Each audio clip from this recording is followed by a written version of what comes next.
Okay, well, this is our next session. Hey, everybody. This is going to be a little bit of a smaller thing. Right now, it's just going to be me, Uthred. Felix will be coming by later. And right now, we're kind of just testing out this new way of recording. I needed to change things. And plus, we were bored. So it's going to be a smaller game. The next one I upload after this should be everybody. And it'll be a big game. But for right now, we're just gonna chill and just so I can work out the kinks with my recording stuff. Okay. Okay. So Uthred, remind me what we did last time. Do you I remember at all? believe we left off. So last time, we got who joined us last time? There was a Cirrus joined us, right? Yep. Last session. He found his butler dead in a sewer. Yep. We all spoke to Helena. Yep. In prison and found out that she in fact enjoyed drinking the blood. Yep. And then we ended up following Kilroy back to Castle Tearstone, where we trained with small knives with Flint, who is kind of like the puppet, I guess, like lead lord. Like he's not really in control, but he kind of is because he's not of Redwall blood. Redguard. Redguard blood. Sorry. One quick thing, real quick, Jake. Do you mind switch? Because you can have your Discord open on your what's it called, on your laptop. But would you switch over to the recording from your phone? Because the audio quality from your computer is way worse than from the phone. Really? I think the phone uses the actual microphone that's on that headset. Oh, is this one not? Hold on, let me see. Actually, it sounds better from your phone. Just for the people who are listening, so that they can have better audio quality. Yeah, hold on. I can go ahead and do that.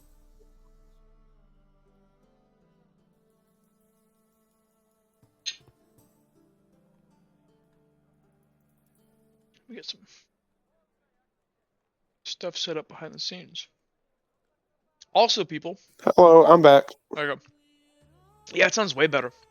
I think it's because when you plug into your laptop, it's actually not picking up audio through the headphones. It's picking it up through the what's it called? Which is weird because my laptop my laptop does that. Doesn't do that, but that's okay. Anyway, so me, Sirius, Felix, all went to Castle Tearstone. Me and Sirius trained with Flint on daggers. And actually, I have a question real quick, Jake. Are you listening? Yes. Do you have your earbuds plugged into your phone or your computer? Mm-hmm. My phone now. Okay, that makes sense. Okay. And we trained with our daggers, and then Felix kind of was wandering and doing his own thing.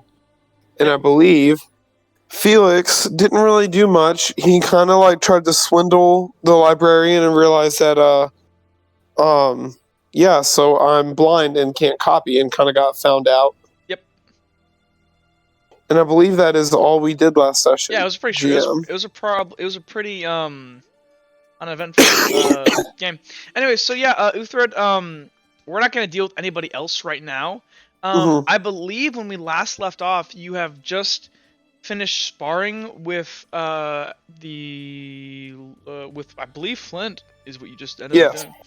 Go ahead and move you over to Castle Redguard, or Castle Teardrop. And so I believe you're just in here right now. Why are the lines all on? Excuse me, that should not be on. Yeah, that is a little obnoxious. Yeah, I try to always have those off. Cool. Yep. So there we go. That's better.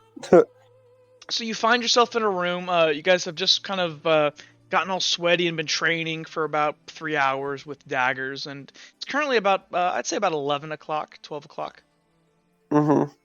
And so Flint's kind of there. He's kind of there watching you guys as you and Cirrus kind of go ahead and are finishing up your practice, and you guys are both kind of out of breath, and Kilroy's just kind of sitting off in the corner here, just kind of completely out of it, way too tired. I'm going to move over to Kilroy, and I'm going to kind of congratulate him. You know, Kilroy, you did real good. Your leg looks like it's basically back to normal. You think so? Yeah, you got some more work, but way better than with that cast for sure. I want to pat him on the back. Kind of just smiles up at you, but he's just out of breath. And Flint kind of walks over and goes, You boys did well today." And he kind of looks at you, Thread and Sirius, and goes, I was surprised to hear that you two knew about what happened with Luck, though. I'm surprised that you two," and he points to Kilroy and Uthred, "knew about that. So, and he turns to Sirius and he goes, I need to have a conversation with Sirius here, and why don't you two boys run along and we'll catch up later." Okay. I don't question it, as I like Flint and think everything he does is trustworthy. So Flint and Sirius are going to have a conversation, and Kilroy kind of sits back up and kind of gets to his feet and kind of follows you out the door. So yeah. Can I roll perception to see if Tom showed up? Sure, make me a perception check. It'll be a common task. Yeah, he's not here. Oh, thank God. Okay. I kind of wanted to swindle him, but at the same time, I feel like I broke this man's spirit. Yeah. So, Kilroy kind of looks at you and he goes, So, what are you doing today? Don't have anything planned at all. And Kilroy kind of just looks around. So, well, I was gonna go pick up some supplies. Yeah, I'll come with you. Well, it's not till a while. I think I'm meeting them at 3. And he kind of looks around. So, you wanna go get some food?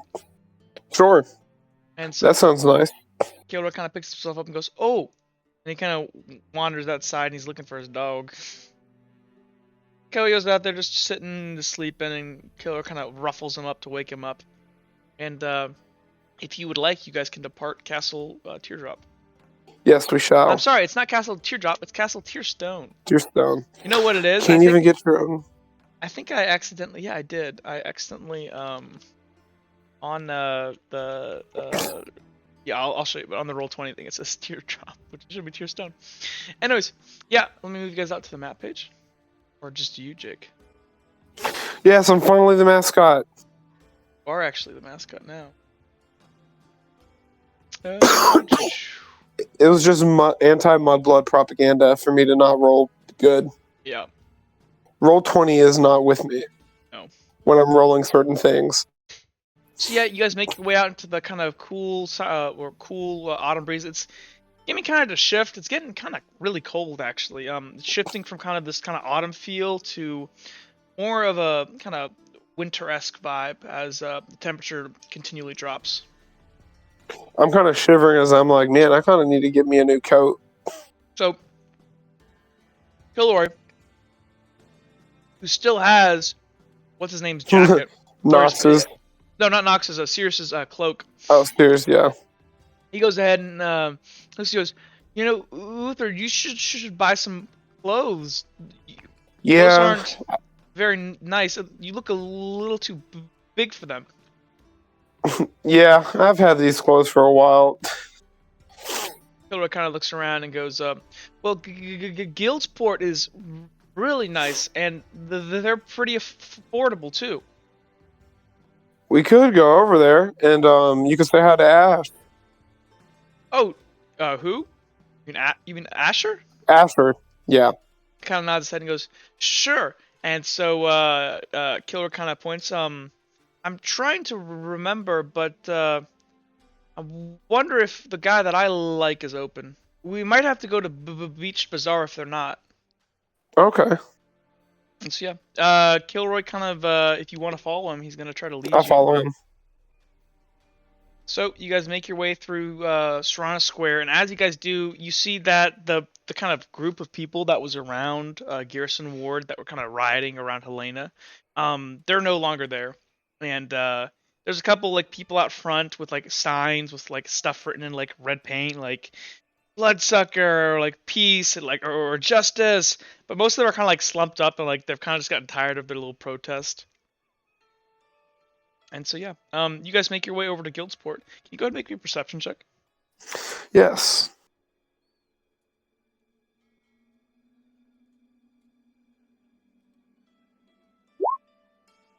Yeah, so You are able to see that first of all that Asher's is closed, Oh, as it is actually Saturday.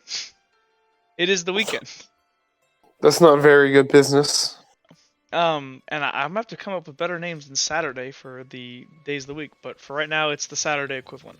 And Kilda kind of scratches and goes, "Oh yeah, I forgot she's usually closed. A lot of the guild is the guild business is closed on Saturday." And you guys kind of loop into these large marble structures, and so this particular guild's port, it's kind of this weird yellow orangish hue. It's not as yellow as Yellow Belly, but it's like it's not as nice. It's like yeah, it's like mixes of yellow and orange and white. It's kind of a little bit all over the place. Not as bad as the Diligence District, which is just literally like whatever, and it's mainly like gray, kind of ugly Mm-hmm. granite. But yeah, you guys make your way through kind of the Gothic architecture of the building stuff, and Kilroy leads you up to one building that you have to climb a couple flights of stairs inside of one of these large marble structures. And on the thing it says the Needle and Thimble, and it is closed also. And Kilroy goes, "This is a rat." Hmm. Well, we can go to Beach Bazaar if you want. Sure. He kind of looks. Do you have a weapon? Sometimes that place is a little scary. I kind of like grab it or Kilroy's shoulder and go, Kilroy, don't worry, I always got a weapon on me. Um, do you want to? Are you trying to like hint at your hat or I'm trying to hint say? at all my weapons. I have 3 weapons, You do Jack. have a weapon. Granted, they're all small arms, but they work. But I'm hinting at my hat, yes. So Kilroy kind of nods his head and smiles, and you guys kind of begin to make your way down the stairs. And Kilroy goes, "So, Uthred, do you have any brothers and sisters?"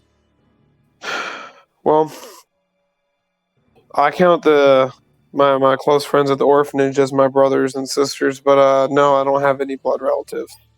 Hmm. What happened to your parents, if you don't mind me asking? You really want to go through this story a second time? Kind of looks down his feet. You left out. You didn't really say what happened to them. Just that they died to vampires. Okay, pause, Jack. I actually did go into detail about it when I No, told no. him about Heleno. Oh wait. Did you? Because you did actually. I, Everyone was in I the told thing. him that like their heads got ripped off and their blood Yeah. No, got you told me sucked. completely. So no. Oh, then retcon it. Kilroy kind of like nods his head and goes, "These kids at the orphanage are they still in Crossroads?" I actually don't know where they are. Hmm. Um, after the the spore made it in, um, I was pulled away. I know they all got out of the orphanage. I just don't know where they went. Hmm. And as you guys are kind of winding your way down to Guildport, you guys kind of up above, looking over Serrano Square as you climb down one of these large marble structures. Correct, guys. Hey, wait. I no, you don't like religion and all, Uthred, but he points over towards Bright Ward. The cathedral has free clothes for kids sometimes. Oh shoot, let's go. Free stuff is always better than spending money. Now, Uthred, you gotta be nice to the priests and stuff, okay? Okay, I say like kind of reluctantly. And he kind of goes, "What is your problem with the Bright Lord and all that stuff? I mean, I don't really go as often as I should or anything, but I don't know. I don't see why you hate religion so much." Well, I grew up in an orphanage where it was run by the religion of the Bright Lord, and I just saw a lot of hypocrisy. Hmm. Do you know what you're talking about, Jake? Yeah, What kind of hypocrisy? well, for the fact that they never funded the orphanage, so it was up to me and my 2 friends to make sure that we had the food and the money to run the orphanage. Hmm. But that's and so Jake, just so you know, technically, I will actually will see, and because you probably need to learn a little bit more about this religion because you're you'll see. Killer Okay. kind of just looks down at his feet and he goes, "Oh, well, isn't that the government's job?" It wasn't a government run orphanage, no. Hmm. That's weird. They must do it differently than here in Redwall. And you guys make it down to the bottom floor of. Well, the government couldn't afford to run any orphanages due to how they were having to fight the plague. They don't have the spore. They don't have the resources like um Redguard has, That's or not Redwall. necessarily true. It was. No, no, medically. So they That's had true. to pour That is more fair. money. That They is had to fair. pour more money into it than That they is do here. that is very fair. And so you guys begin to make your way over to Brightward, and so you guys come upon this grand cathedral. Go ahead and move you guys to the cathedral. Is it? It is. Oh, nice. Yeah. Very Catholic, Jack. I very much approve. Second, let me go ahead and um, Man, this is big as hell. buddy. Yeah. So there you guys are. In the cathedral, and Nice. Kilroy kind of as you guys walk in, you see these statues in front of you. You want to inspect them?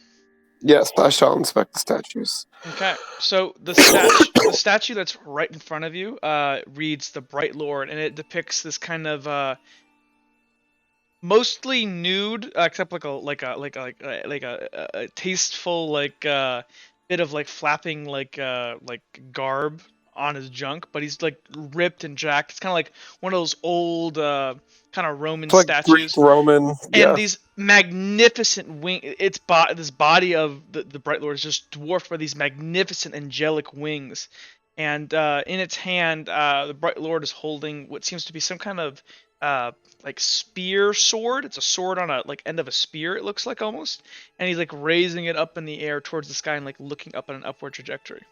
Okay, you want to inspect any of these other statues? Yes, I will. Which one do you like to inspect first? I shall do the right one. Okay, 1 second. Let me pull that up. Make sure I get all my lore correct. You said the right one? Yeah. Okay, on the right you see what appears to be this kind of beautiful female form. Uh, like she's wrapped around with these vines, and like there's like a snake at her feet, and there's like just all like this like growth around her. There's like small animals at her feet and stuff too, like rabbits and like squirrels and stuff. And she right now appears to be like cradling something in her arms, which is like this wrapped bundle, and you can't really quite make out, but you think it's supposed to be a baby. And on it, it reads Lilithan, the Beautiful One. Hmm. Can I Did you? inspect the left one now? Yeah, sure. Go ahead. So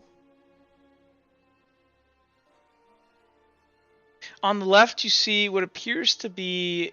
It's kind of weird, actually. It's just this. It's a figure. You can see it. It appears to be some kind of being at a desk.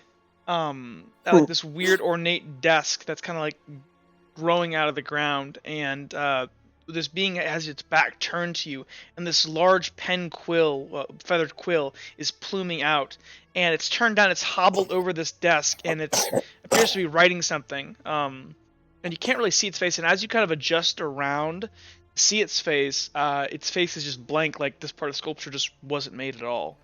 And on the front of I it, look at Oh, sorry. Go ahead. in the front of it says Cleverus, the keeper of secrets. I look at Kilroy and go. So, which one of these is this famous Amon? Oh, well, Amon, and he kind of scratched his head. You're not really supposed to say that in here too much.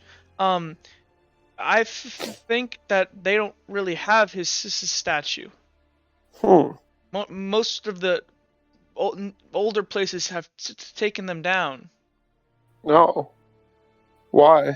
Well, he betrayed the bright lord. But wouldn't that be still important to, like, I don't know. No, I I guess. mean, it's not illegal to worship Amon, but it's kind of distasteful. Oh, so Um, you like worship one of these three people here? well, uh, it's kind of like they're. And he kind of scratches his head. I guess it's kind of like they're all just extensions of the bright lord, if that makes sense. Ah. By worshiping them, you worship him. I think.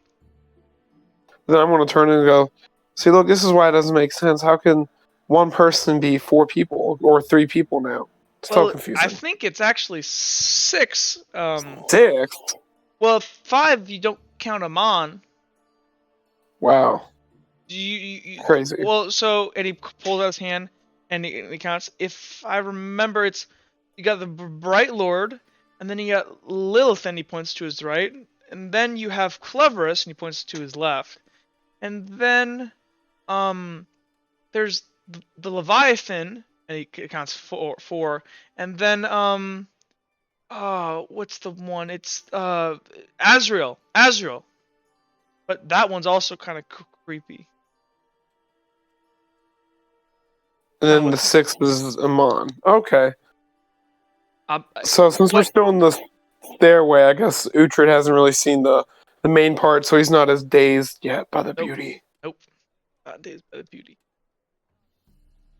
And Kilroy kind of looks to Koyo and says, Stay here, Koyo." And Koyo's gonna kind of just go ahead and lean up and kind of find a small corner here to kind of sit down on, just kind of chill. And so Kilroy So, goes, "So I think we want to talk to, well, so Father Elijah, he's the cool guy. But there's this other one called Father Zephyrin, and he's sort of strange.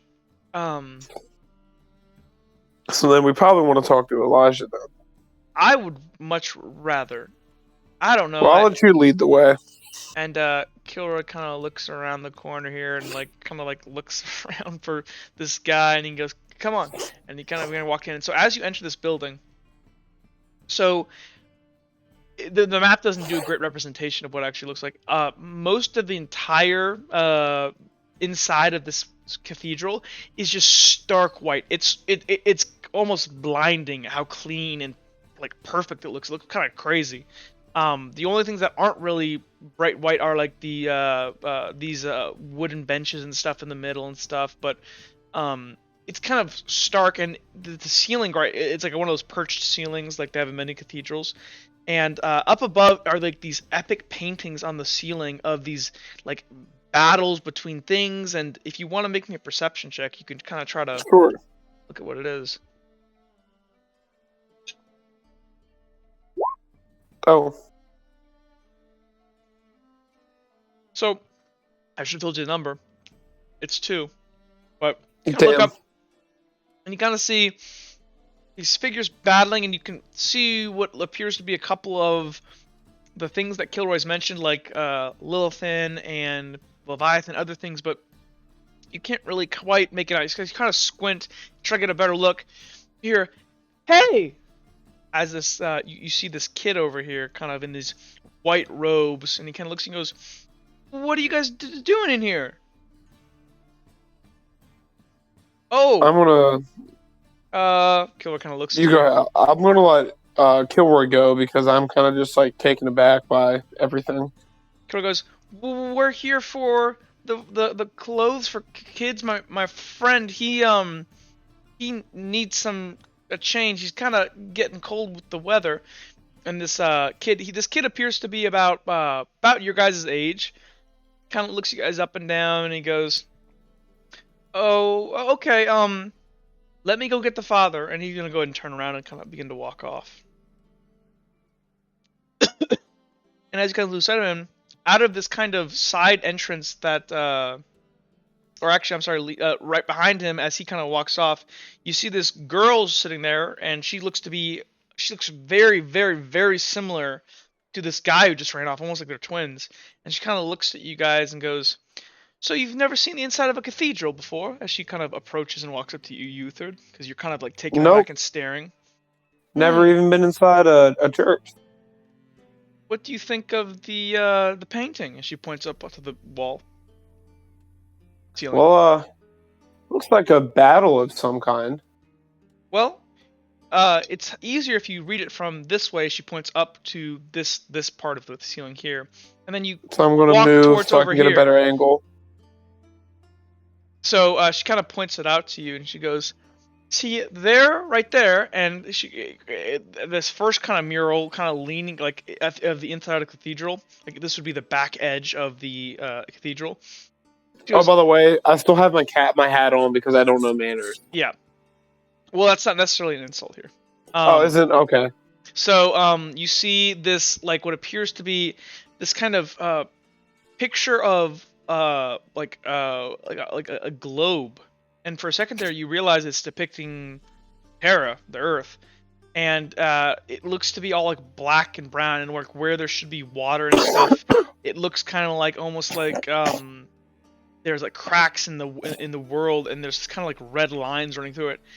That So it kind of looks like the Black Ops 2 depiction of the world. Yes, exactly. The zombie depiction. Yes, exactly. And she points. Well, there's the beginning. Well, the end of the last world, and that's when the. Well, she kind of looks around. That's when the dead god left this world, and there was nothing anymore. And the only there was nothing except monsters and lava, and the world was crazy. And she kind of points a little bit further ahead, and then he came, and he points up, and you see this super duper elaborate picture of these like gigantic angelic wings coming out of this figure. And it's like a blinding light behind them, so you can only make out the silhouette of like the humanoid form, but you can't really see its face. And he goes, or she goes, and that there's the bright lord, and he went ahead and came to save this world. And then she points a little bit further ahead here, up on this part of the ceiling, and you can see that it's another picture of this bright lord figure, this angelic figure, like descending onto the earth, and like these weird as they kind of, so basically what it is like it's this angel descending, and there's light coming from behind him, and whatever these things are that are right underneath this light, they kind of appear to be like these like weird shadowy people, humanoid figures. And as they pull back further from the light, where the light is coming directly down, you see all of these like, they kind of begin to morph and they look more monstrous like, and at the very edge away from the light, as furthest as the picture just like kind of depicts it, you see like weird like abomination monsters, and like what you can assume to be like werewolves, and all these like disgusting creatures and stuff that are kind of really articulately drawn there. She goes, and then that's where the Bright Lord, well, he created Felkind. She points there. And, well, that's all of us. That's how we came here. And there were some that rejected his way and rejected consciousness. But, she kind of looks to you. We didn't. She kind of walks a little bit further ahead. And she goes, well, it's kind of over to here. What is this music? It's Gregor Latin chants, Jack. Oh, I figured it would fit in pretty good. This is awesome. This is better. She points up to this part of the ceiling, and she goes, and then that's when we started up again and tried to remake the world. And it shows like this picture of like structures being built. It's all various things, but it all seems to symbolize kind of like technological advancement stuff. It's like these weird dark shaped figures that like you saw in the previous thing before. They're hammering out what looks to be metal. They're building like structures. You see something like being constructed that looks like some kind of dam or something. And then she kind of moves a little bit ahead. And then here, well, so the Bright Lord helped us with the age of technology, and but there was a problem, and she kind of points forward, and you see these weird like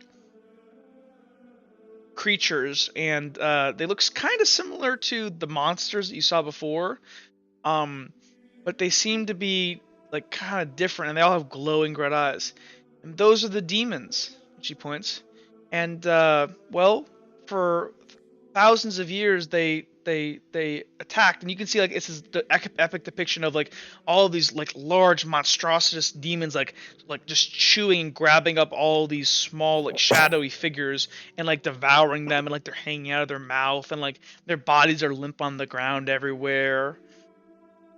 And she kind of moves a bit forward, and she goes, but it was okay because we had Amon. Oh, and she kind of catches her mouth as she does, and kind of look above, and you see this picture of this other kind of shadowy figure there, and it's holding this long like spear-like weapon, and it basically looks like as you move further down the cathedral, it starts off, and actually there's like two pictures of this Amon guy, and he kind of like he's there, and he's like pointing his spear out, and he's defending all of these shadowy people figure, these Felkind figures behind him. And then the next thing over, it shows like it's almost like this hellscape, as it almost appears that he's gone through some kind of portal to some kind of other place, and you can kind of you can make me kind of a religion check, but basic or not a religion check, but you kind of assume this place is the equivalent of like, Perception check. well, no, this you can kind of just assume that this is like a depiction of like the nine hells. Um, Mm. and she goes, and well, he drove the demons back from our world and slaughtered them for thousands and thousands of years in their home, and he bought us time to build up here. And you go forward a bit, but while on his conquest, and you kind of get towards the middle here, well, he betrayed the Bright Lord, and he wanted to rule for himself. And you see this picture of this bright angelic figure like descending down with this large kind of sword spear item swinging, and this kind of darker shadowy figure that represents Amon with red eyes, kind of like lunging up and at the Bright Lord. And well, then they battled, and the Bright Lord was victorious, and Amon was banished forever to walk the world. And she kind of proceeds forward a little bit more, and then this kid kind of goes, "Wait, what are you guys up to?" And she kind of looks at you guys. I got the father for you. And then you see this guy kind of step out from this arrow over here. He's kind of talking with this other guy. Now, Father Elijah, I don't want to hear another word of it. I will not have you go talk to that murderous little girl. She's a demon. Oh, hello. And this kind of weird guy with this big, large, kind of white hat, kind of mimicking almost angel wings on his head, kind of walks forward. He goes, "Oh, hello, children. Jacob, are these the children you wish to talk to me about?" And he goes, "Yes, Father Zephyrin. They came for the clothes." "Oh, I don't need any clothes. Just my friend Uthred here." And he kind of points to you. "Ah, And I'm just Kilroy." standing there. He kind of looks to you. What's wrong with you? Do you not talk?" No, I talk. I just didn't have anything to say. Kind of looks you up and down. "Those clothes are awfully short of you. What do you think about the cathedral? I see that you don't seem very familiar with this." No, this is the first time I've been inside any church. Kind of looks out. Very extravagant. "Do you know the religion of the Bright Lord?" I've heard of it, but that's what this. And I kind of look at her and like, what was your name? I'm Sarah. I was just explaining to them the paintings, your holiness, and this guy he's kind of got like really stiff posture. He's got his hands behind his back. He goes, "Well, then finish up. Where were you?" She goes, the battle between the Bright Lord and Amon." He goes, "Well, then finish. I would like to hear this as well. See if you've learned anything." And he kind of steps back, and she kind of moves forward a little bit more. Well, but yeah, so Amon and the Bright Lord, they fought, and well, the Bright Lord banished Amon and cursed him to walk the the world forever as a normal man. She kind of scratches her head. Um, I'm sorry, father. What's the name of the curse? He goes, so you have not been studying very well. Hmm. He kind of looks to you, Thread, and he goes, "This is called the curse of the Undying." As he points up, and there's this symbol that is kind of branded onto Amon as he's kind of kneeled over, and the Bright Lord is pointing the spear down at him. So he never dies? Well, he's cursed to walk the world for an eternity. And well, some believe it is the literal transcription, but I believe it's more of a metaphorical way of saying it, that we are all Amon, and that we can become Amon. And so when whatever one of us becomes him, then it's true that Amon does walk forever. But there are some who believe the more literal interpretation, that there actually is a dead or a fallen bright walking among us, but that's impossible. Even if he was walking around with us, he would be so powerful. He'd be a great warrior of renowned. But the teachings still teach us that if we ever do encounter the demon Amon, we are to kill and consume his flesh. Make sure he can never resurrect. What the fuck? He goes, I know it's quite a brutal interpretation, but it is true. Then you would be taking Amon into your bodies and trying to become Amon. But then I'm gonna go. So, but then what's the difference between that and what that girl did? Oh, that's different. She looks you. You see, when Redwall was founded 5,000 years ago, there was quite a... Hey, Vince, no playing guitar, please. There was quite an issue. Races could not get along. You see, the empires were superior and stronger than many of the other races, and felt it wasn't their concern whether or not that other races were complaining about, well, their blood-sucking and bloodlust. But over time, we came up with the ancient laws which prohibit that. But these laws were handed down to us by the Bright Lord, and this command to consume the flesh of the Undying is why it's one of our core tenets. For if you were to consume the flesh of Amon, you yourself would become undying, and that is the ultimate purpose of the Church of the Bright Lord. Eternal life. So then... Okay. Amon is not of fell kind, you see. He is something from before. Kind of looks to you. It is not wrong, my child. It is something completely different. You could not comprehend it. It would like be saying like that a bright is like you and me. It's not. It's something else. I'm gonna like scratch my head and go, okay. Kind of looks to you. I see you are confused. This may be a little bit too complicated for one such as yourself. But here, I can go ahead and provide you some readings if you'd like. Okay. And he goes ahead and he turns around and goes, I will be right back. I'll gather these. I'm glad you're taking such an interest in the religion of the Bright Lord. It is good. It will help you along on your path. And but I must warn you to mistrust those who would try to corrupt your mind with talk of well, he kind of looks around, that the other religions, such as the moon presence in this region, is quite popular. When I came here from Crossroads, there were many in this organization. Now, it is technically legal to worship these gods, but they are all false deities, imposters. So you were in Crossroads? I was, yes. When did you leave? Oh, 30 years ago. So before I was born. I'm from Crossroads. Kind of looks you up and down. You're from Crossroads. I picked up on your accent. What parts? And you're embarrassed. I lived. What'd you say? Are you embarrassed to say where you're from? No, I'm not. I'm from the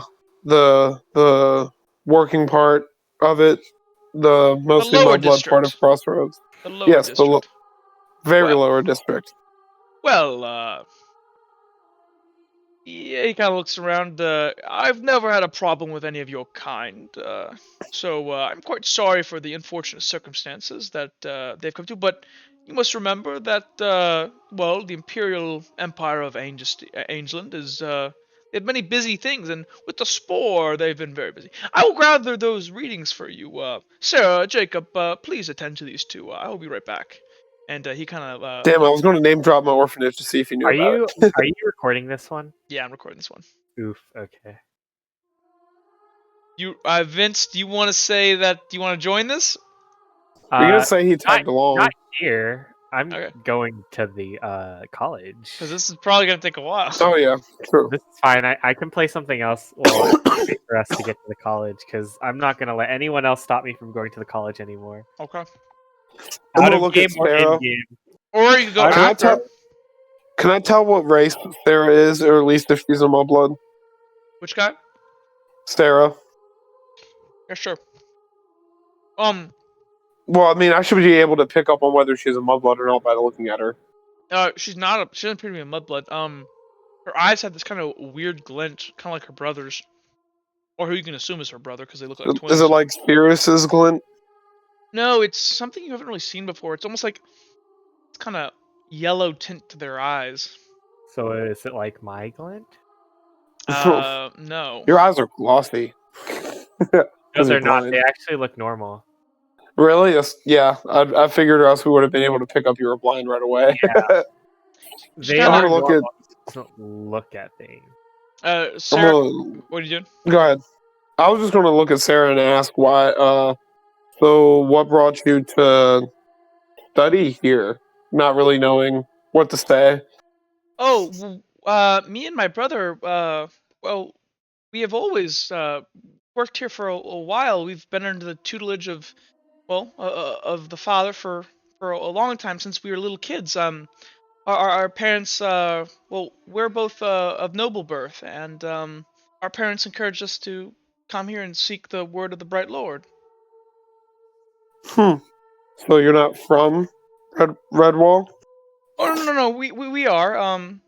Well, we're more from the countryside, but we've well, we stay here now. Our parents parents don't really come to the city very often. She kind of looks down at her feet and kind of looks a little bit kind of dismayed. And this Jacob kid who's just been standing here goes, but anyways, you said you guys needed clothes, right? Yes. Well, the father's waiting for you here. And he goes ahead and takes you guys over to where did I have that? Okay, he brings you guys. He kind of walks over here into this room, and in here, this looks like it's some kind of private prayer room. And inside, you see a different statue up on the wall, Jake. What is this statue? I want to say Make me to Jacob. Oh, well, so Jacob kind of looks at you and looks at it and goes, "Well, that's and it's this weird kind of coiled like, serpent-looking thing, and it's like coiled around this like orb. That's Leviathan." Oh. Kind of looks at it. It has many names. Some call it the Great Circle, the Twisting One, Father of Dragons. But it's you pray to him when you want. He kind of scratches his head. Sarah, what was it again? She goes, wealth and good fortune. All the Brights have a tenant. She kind of looks around. You guys are kind Does of awkwardly the sitting. prayer for wealth actually work? Oh, I think so. Yes. Have you ever heard any of the tenets of the Bright Lord? Well, now I've heard of one now. She's kind of seems to be really interested in you, Uthred. Oh, is she? Yeah. She's interested in the lower class. For the lower class comrades. She kind of looks go to ahead. you, and she goes, well, I forget the wording, but it's something about indulging and consuming of the world to prosper. Hmm. I think it kind of looks around. I think it's just something you kind of say to yourself, and everyone has their own little version of it. Do you want me to show you how to pray? Sure. Uhtred is very interested in gaining wealth. So, She kind of leads you forward here to the altar, and she kind of steps forward and kind of gets on one knee and oh, kind of she kind of like is waiting for you to kind of walk up, and she goes uh, oh and you guys kind of like bump into each other as you're kind of sitting, and sorry. she goes oh no, that's fine, and she kind of like goes what were we, oh and she looks up at the thing, right, so you close your eyes. And you make a fist with one hand, and you make a fist with the other hand, and you hold them together. And well, you not you, now you pray for uh great wealth. Um, Uh, I usually don't. I haven't prayed to the Leviathan before. Um, do you have any ideas? uh, um, grant me lots of gold coins. I say, as I've never prayed before, and it very sounds very like direct and straightforward, and like no flattery or anything. Like kind of just like someone who's new to praying would sound like, if that makes sense, Jack. Yeah, she kind of just like looks at you and goes, "That's great. I think you're supposed to say it in your head alone, though, but Oh, that's good enough. And so that's the prayer. And she kind of just stands up. Yeah. I stand I'm up not too very and good at readjust this. my hat. I'm not the greatest. You guys kind of turn around, and as you turn around, you see her brother Jacob here. He's just kind of like snickering in the background.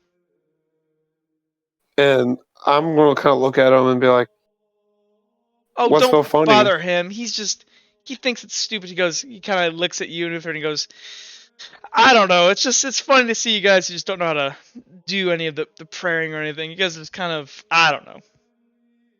Well, I've never been a part of any religion, so I know, I have but no idea. that was just some prayer you had there, Uthred. Kind of just snickering at you. Laughing at the poor guy who was here for free clothes. Yeah, he is. Nice. He's laughing more at your prayer. He kind of looks at both of Well, you. Oh, what are you if it trying to wasn't clear now, it'd be clear. If it wasn't clear before, it's clear now. I'm poor. say? Yeah. Don't you have like a lot of money from I do. I'm a kid. I have copper, but like I think relatively in the world, that's kind of poor still. Fair Yeah. enough. So Sarah kind of But compared to us, you're rich. that is It's true. true. That is true. Thanks to my sleight of hand and trickery. Yes, indeed. So as you guys kind of like are here towards the back, there's kind of this what appears to be these like boxes and crates of clothes, and here I'll draw them. And she goes, most people don't come to pray to the Leviathan, so we kind of been using this area as a little bit of a place here. And she shows you this box of clothes. She kind of takes off the lid, and there's just like a box of clothes. Seem to be of a Are they, kind of what do they look smaller. like? They're smaller. They kind of give off a kind of here, I can actually send you a picture. Do I have that picture? So they're smaller than what I'm wearing. No, they're smaller clothes. They're kids' clothes.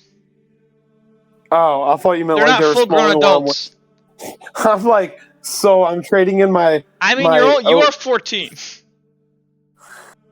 No, I know what you're saying now, but the way you made it sound like was like they're smaller than what I currently have on. And I was like, Yeah, Jack just wants Uhtred to become part of a religion. That's why he drugged me here for clothes that don't fit. I mean, you can do whatever you want. You find a kind of this isn't a person, but you kind of find like this kind of like old raggedy, kind of like an sort of out of fashion style. But it's of this clothes, but it's like a kid size, and it's kind. It would have been nice like 20 years ago, but it's kind of out of the fashion trend. But it seems like it would fit you kind of well. Kind of like look see for more? this. Yeah, look for more. But Okay. that's an option. Fashion show. So you go ahead and you keep digging around, and you find like this. Where's that jacket? Do I have that jacket? I don't have that jacket up, but you find like this like kind of simple kind of leather jacket. It has like this big tear in the back though that looks like somebody has like stitched up and with like a what appears to be like twine and stuff. It's kind of like this like all over these tears in the jacket, so it has like these bright yellow threads of where it's been repaired, and yeah, you find that, and you want to keep looking again? Yeah. Are you looking for anything in particular? Looking for something that's going to like keep me warm, I guess. I don't know. The jacket looks like it could have kept you warm. I'm just kind of like weighing my options here. It's free, so I have to look at it all. Oh my god. No, but I don't know everything that's in here. Like, is there anything particular you're looking for? Kind of like a longer jacket, something that like will be good for hiding my shit in. You do not find anything like that. It's kind of an adult, kind of adult clothes. Okay. Is there any more like full outfits for kids? Sure. Let me see. Hold on. Make me a perception check. Okay. We're gonna give that a level 3. Because God darn it! Hold on. Son of a bitch. I love making the narrator work. I'm just. Let's see here. Give me a second then.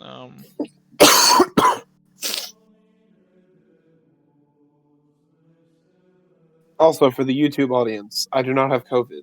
He just has the flu. Sure he does. I actually don't have the flu. I have double lung pneumonia. What the fuck? Oh yeah, that's right. It's even worse. And an ear infection.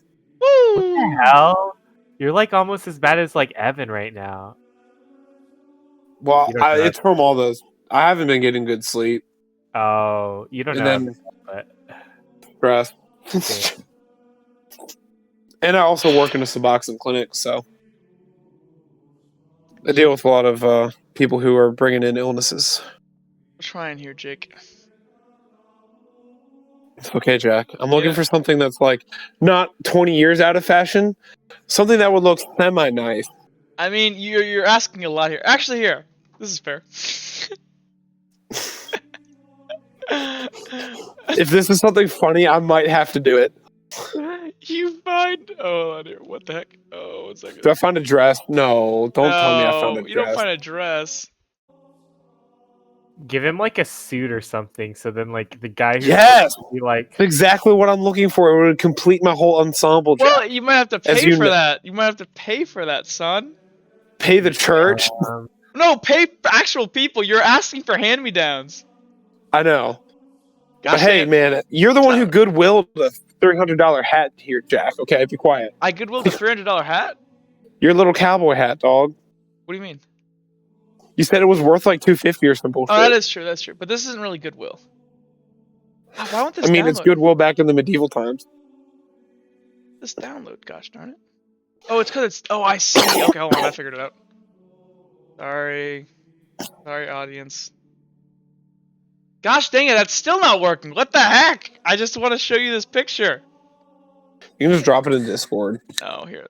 What the hell is going on? Oh, never mind. I'm stupid. Here. Okay, it's uploading. I was being stupid. I forgot I'm recording on 2 different things. So you find this, which appears to be some like old, out of fashion like clothes for kids to kind of like at the church to kind of wear around, and so you find. Okay. I think I'm just going to go with tattered leather jacket, option number 2. So just tattered leather jacket. Sure. So you kind of get this tattered leather jacket with these kind of like bright yellow like markings on it. So you can add that to your inventory. Okay. And I'm going to look at Sarah and go, what do you think? It looks warm. That was a very nice way of saying I look poor as fuck. I appreciated that. Oh, yeah. It's much warmer than what I had before, which was nothing. So just. Kilroy's kind of just like standing there awkwardly, just kind of like looking around at what's on this desk here. What do you think, Kilroy? Oh, you look, I like the yellow. Everyone's basically just saying I look poor as fuck. You do. And so, yeah. You go ahead and get your jacket, and as you kind of do, the father kind of comes back around the corner, and he goes, here you go, and Sarah, step out of the way. And she kind of steps in here and goes, I see you Oh. are using the donations. They're quite sparse right now with all the refugees in town. Most of them have already gone, but I see somebody finally picked the jacket. Oh, that's great.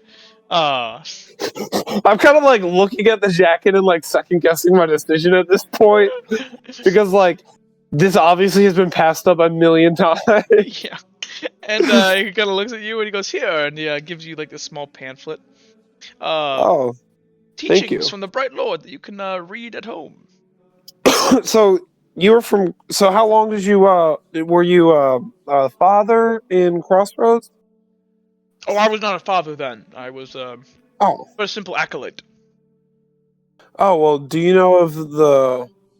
Hold on. Sorry, I'm trying to find it on my character sheet because I can't remember the fucking name I gave it. The Angel of the Bright Lord Children's Home. He nods and says, yes, yes. That was well, that place is an institution. That place has been around for 100 years. Yeah, that's the orphanage I came from before we all had to leave.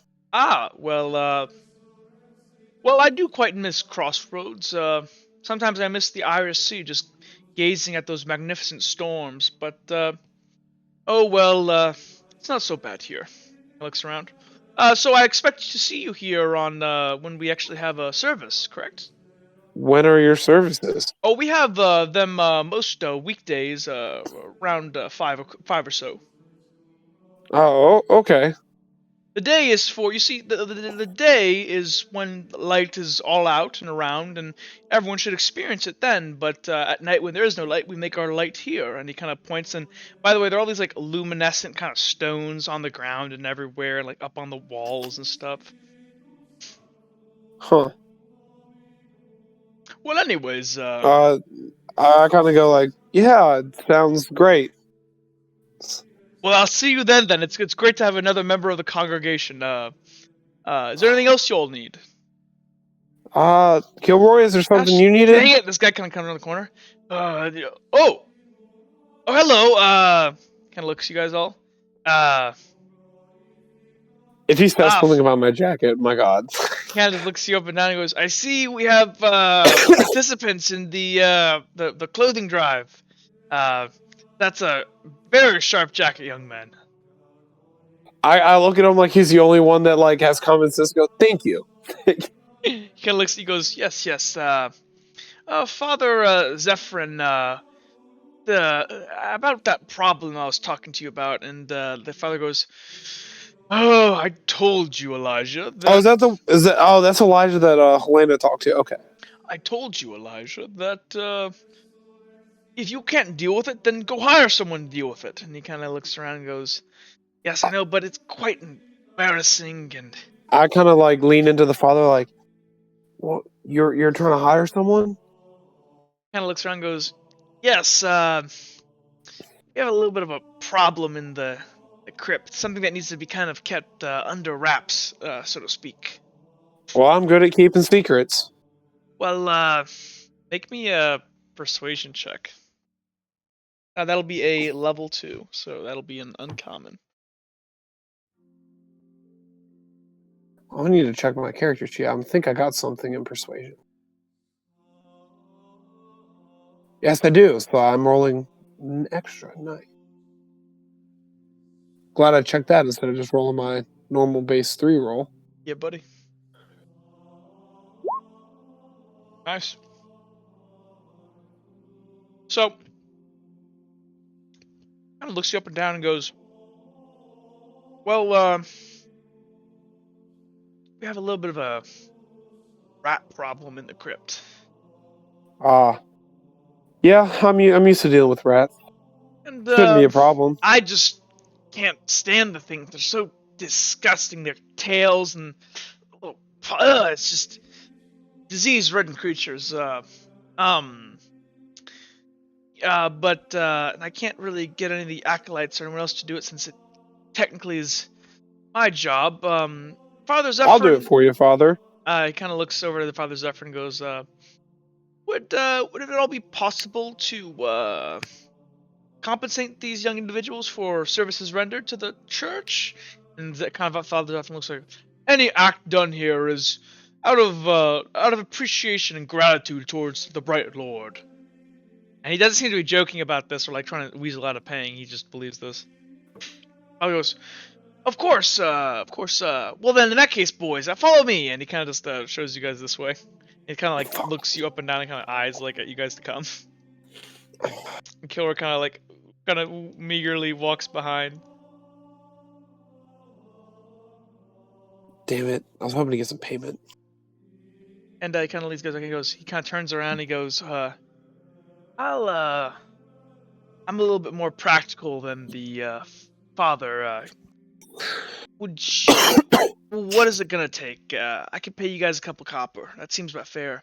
All you need to do is go down there and take this, and he kind of pulls out this like small bag of like powder. It looks like. Because that's pretty potent rat poison, and just put some in their burrow and Rat spread all poison. around, and Yeah. to kill them and get rid of the burrows, and then that should take care of everything. Rat poison. Does that seem something you all can do? I can do it. Gilroy, are you up for it? Thor kind of looks, goes, sure. I've never been an exterminator before. Oh, it's easy, Kilroy. You'll get the hang of it. Okay. See, now I'm I'm glad. assuming rats are something I've dealt with a lot. See, now Felix is glad he's not here because he'd be a little sad. So yeah, Father Elijah hands you guys this small kind of white powder bag. He goes, just don't breathe any of that stuff. It's not good for you. Oh, okay.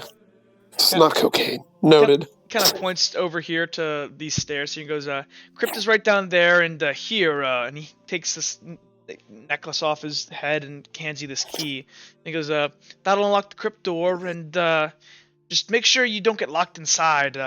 I'll check on you guys in an hour or so, but just don't get locked inside. People always get locked inside there. The door jams. Okay. Just don't. Just leave the door open. Okay. Well, will you make sure everyone knows I'm down there, or we're down there, so they don't close the door? Yes, of course. Okay. Thank you. Well, thank you. And Killer kind of just walks behind you. We'll be sure to kill those rats real good. And yeah, you guys kind of walk your way over towards here. And as he's walking down, he goes, "Oh, wait, Father, I know churches aren't really places for animals, but well, I have a dog, and he might be able to kill some of the rats for us. Would it be all right? He's right outside. Could I just carry him into the crypt?" And the father kind of like steps forward and kind of looks back towards the like direction of Father Zephyrin and goes, "Just don't let him see you bring it in. Just be quick about it." And Chloe goes, "Oh, okay." And he's gonna kind of run over here, and kind of gives us this like kind of slight whistle, and it's really hard for you guys to hear, but Koyo's gonna perk up from across the way and start running. And he kind of slinks his way inside, kind of like moving low between things, kind of darts over here to Kilroy. Kind of tackles Kilroy. He's licking him, and Killer goes, "Shh, come on!" And Killer kind of like tries to pick him up to the best of his abilities and like bring him downstairs. Yeah. Okay. We'll take a break there real quick from that. Vince, do you want to do your Do what? To go to the college? You want to do it now, or do you want to wait? I'm okay with waiting. Okay. You guys can keep doing this. I don't want to stop you. No, I'm fine with taking a break if you want to hop in, Felix. It's fine. Okay.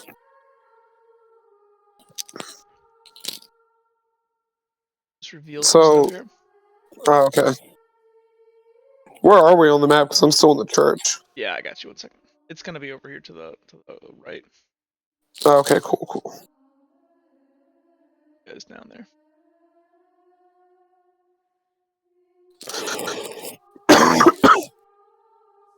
I need to change the music. I need creepy crypt music. These crypts are not this pleasant. I got you. Hold on. No, I got something. I actually know the perfect music. Oh, here. Let's listen to your idea. I'll get something just in case.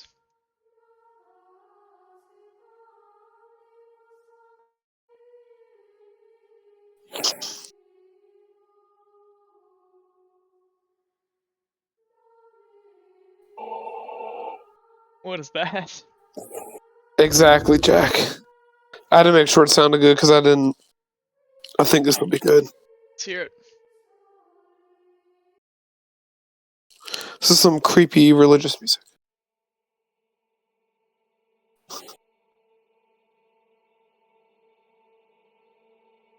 I mean, I feel like it's pretty creepy. We'll roll with it. If you want to play yours, we can play yours though.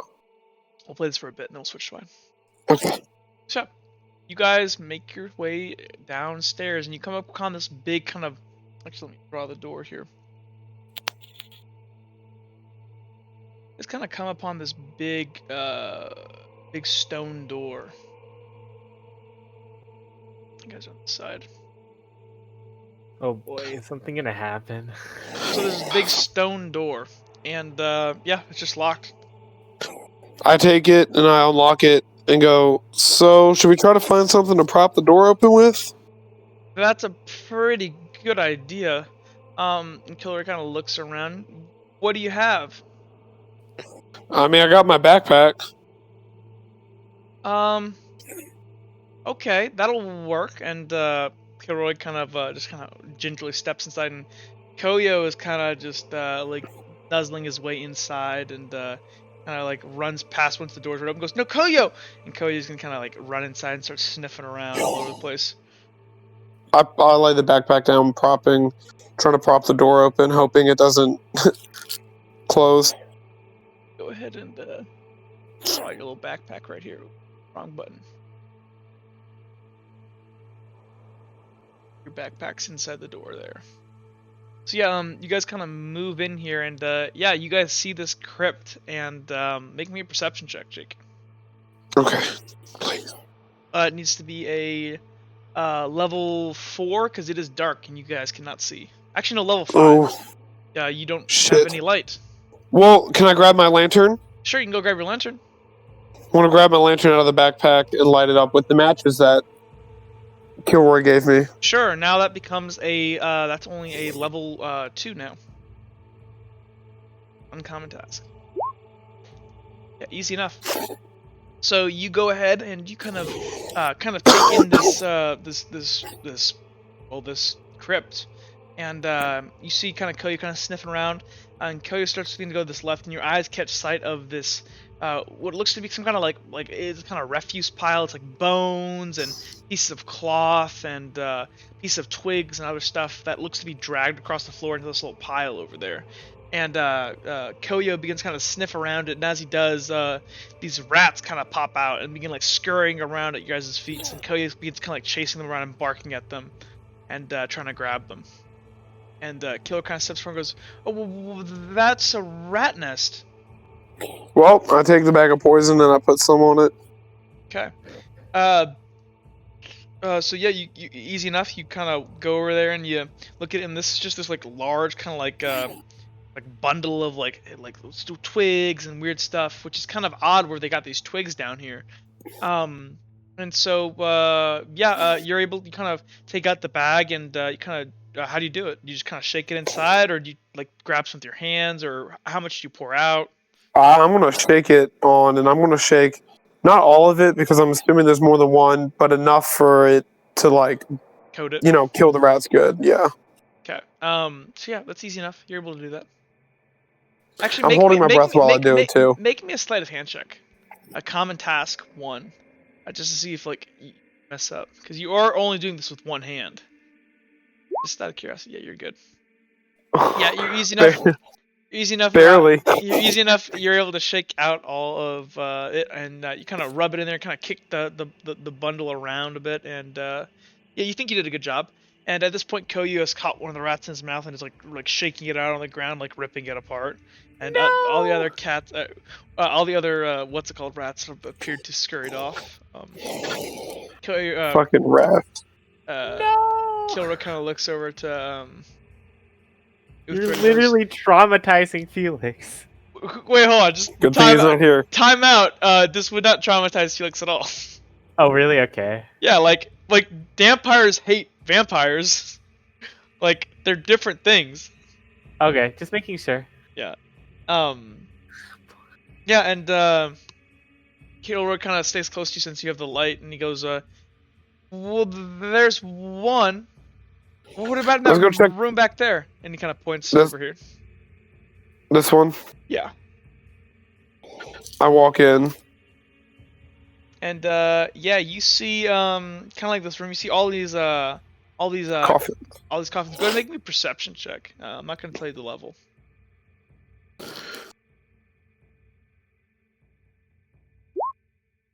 Okay, you kind of look around and you see this kind of pedestal here. There appears to be offerings and stuff, little carved figures of various. Here, one second here. Can I roll up and I'm gonna walk up and inspect it. Go ahead and play something else here. Yeah, no, go ahead, play it. Yeah, you kind of walk up here and you find like these little trinkets. They look like little things, so like little carvatures of like Lilithan and the Bright Lord and Cleverest and all these little like what you can assume are little like tributes. And on each coffin, they each have a different like thing up on top, a symbol. It looks like.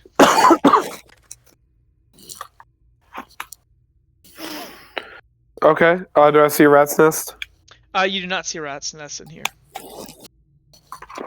So, Kilroy, what are all these little trinkets for? Oh, well, I think those are for you before you die. You make a request about who you want to be your guide. Because he kind of looks around. Well, the idea is that well, there is no afterlife. And that their bodies here one day will be resurrected. When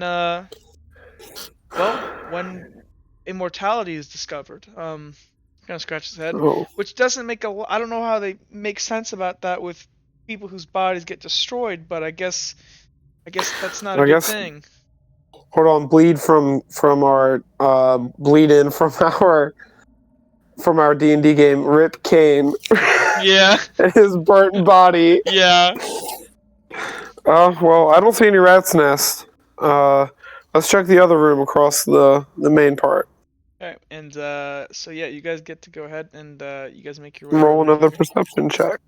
And Koyo is still nomming on this rat. Yeah, go ahead and make me a perception check. No. So over here on the table here, you see this sword. It appears to be kind of you kind of get up close to it, and you kind of have to bring the candlelight close to it. But it's like a blunted sword. It looks to be some kind of ceremonial sword. What is this used for, Kilroy? I have no idea. It's not used for killing people. I can tell you that. Killer's kind of like, this place is so creepy. It is. Do I see anything else in the room? No. Let's get back. Let's get out of here. What's up these stairs? So before you see kind of this like these large stairs, and they lead up to some, or actually I'm sorry, they lead down. My bad. Something else. Let me go ahead and reveal some stuff for you.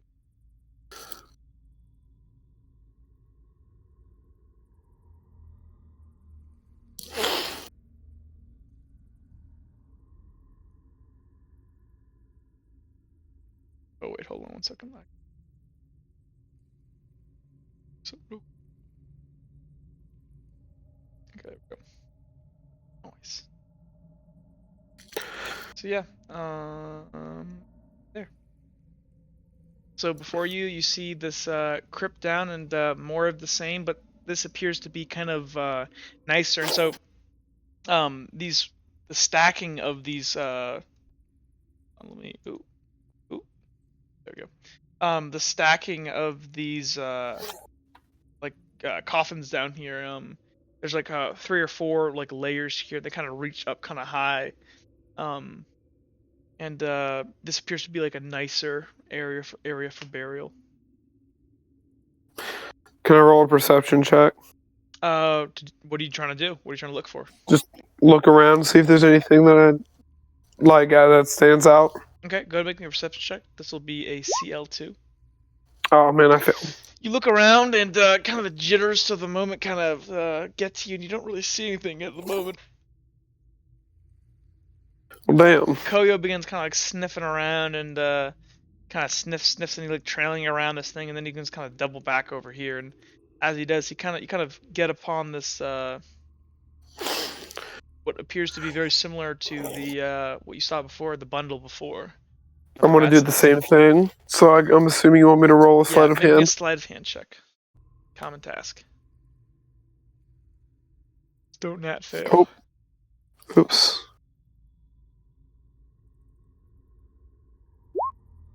Woo! What the hell, Jake? I don't know, man. Woo! Yeah, you're able to shake it out on the thing and coat it up pretty good. And Koyu kind of like, the second you start shaking, he kind of like backs off and doesn't like the smell of whatever this stuff is, and keeps sniffing around. And Koyu begins to bark as he kind of begins to like run off here. I follow him. Koyo, stop! And yeah, you guys kind of, let me go ahead and reveal this area over here now.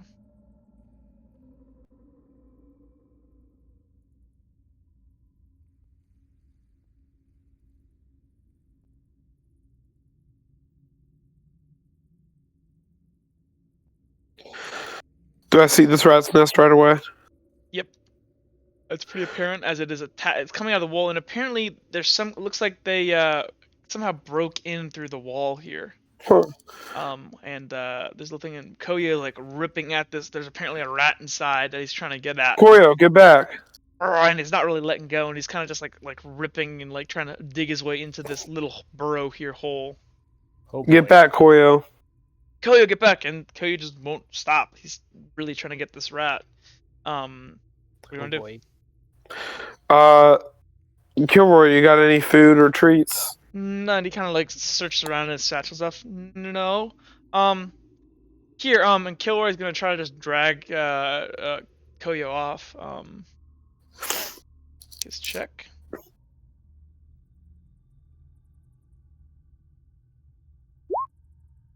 And Killer kind of like tries to yank off, but Koyo is like much stronger. And Killer just kind of I will try. leans back, kind of out of breath. Yeah, you're pretty easily able to just grab around Koyo's collar and just kind of drag him off. And Koyo kind of like.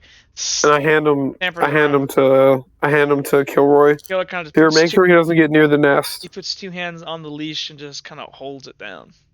I'm gonna walk up to the nest and do my next sleight of hand check. Yep.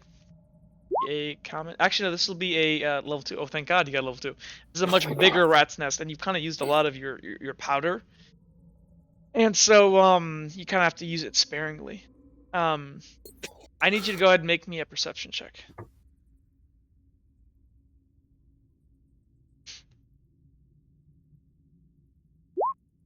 Okay.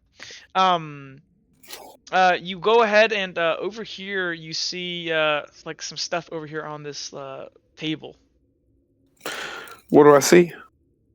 You see.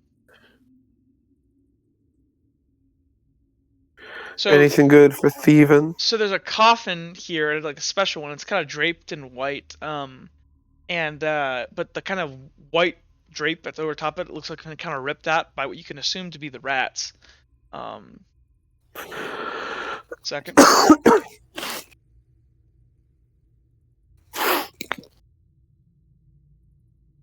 So, leaning up against this this tomb, you find 2 things of interest. You find, and these look relatively new, and you even see a candle down here burning, which means that this is recently been brought down here. You see a mace leaning up against the coffin, and you also see a small buckler. What's a buckler? So a buckler is like it's like a small shield. Here. It's wooden, isn't it? No. Bucklers are kind of like I think they're generally like leatherish on I don't know. Uhtred might feel bad about robbing a grave. do you, bud? Well, I probably couldn't even handle a full mace right now. I don't even know where the fuck I'm going to hide that. So they're not the round wooden ones with the metal frames. Oh, here they're not all wooden. They're like I think they're like They're like- wood, they're and they at have the like wood leather circle, straps and on the they have- side, and they have like this like They have metal a metal like tip. rim or something, and then Here. a metal middle. Here, we'll go with this one. Let me go ahead and save it. It's huge, so you can see what it looks like. That upload. So they're not the ones with the metal rim, but like wooden, but then like metal Jake, center. can you Oh. see this? Yeah, I can. Oh, that's a really good. Hold on, well, that's kind of what it I looks can like. see it though.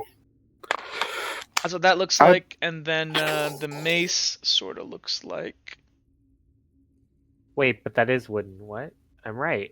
But it's not. But it's got not metal just on wood. it. It's got metal. Yeah, I know, but that's literally what I said. Well, that's not what you said at first. No, that is what I said. At first, you said Oh, you mean the wooden ones. Isn't it the wooden one with the metal rims? I heard just wooden at first. I heard nothing.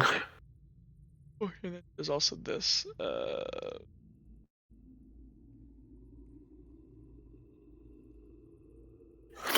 I can't wait to like listen to YouTube videos and having me verified because I definitely said the wooden one with the metal rims. Sure, Vince.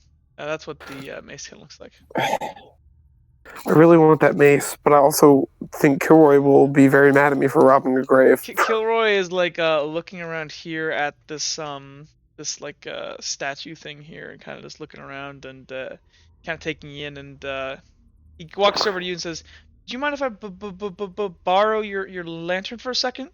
Yeah, sure, here. And he borrows it, and he's gonna kind of turn his back to you and walk over here. So it's kind of dark over there by you now. How am I going to conceal this damn mace, though? You're not. You could. Wouldn't be that hard. How? Okay, I want to grab it and try to conceal it, I guess. I mean, the only thing is you don't have your bag. Exactly. You could like put it up in your like jacket sleeve, or you could take your jacket off and wrap it in the jacket. But that's still going to look weird, though. Just be like, I'm feeling hot. Because this is a mace. This is a this would be considered a medium class weapon. Okay, yeah, I wanted to go ahead and do that. Okay. So go ahead. First, make me a stealth check. This is only going to be a common thing since his back turned to you and it's dark. So that's a level 1 stealth check. Oh, thank God. Oh God. I'm like teetering on the edge here. Okay. And then go ahead and make. You have destiny points though, right? I do. Then go ahead and make me a sleight of hand check. This will be a this will be a specialized task. So this would be a specialized task to just kind of wrap it up and like make it not look like make it look inconspicuous. So that'll be a level 3. Here you go. Oh, jeez, that was good. So you're quickly able to wrap up the mace in your what's it called, and My tattered leather jacket. yeah. What about the buckler? You leaving it, or are you trying to take it with you too? Buckler will count as a level 1 piece of armor. Hmm. And it's pretty small. You could actually probably wrap it up in your jacket too. Yeah, I'll go ahead and try that. Sure. So just repeat the rolls I just did. No, we'll count that as Okay, cool. So you kind of bundle it up in your coat. And now you're kind of holding your coat in your arms, all kind of weird. And Kuro kind of turns around and he goes, "What's this?" He's kind of pointing at something on the pedestal here. I don't know. What is it, Kilroy? What does it look like, Jack? Go ahead and make me a perception check.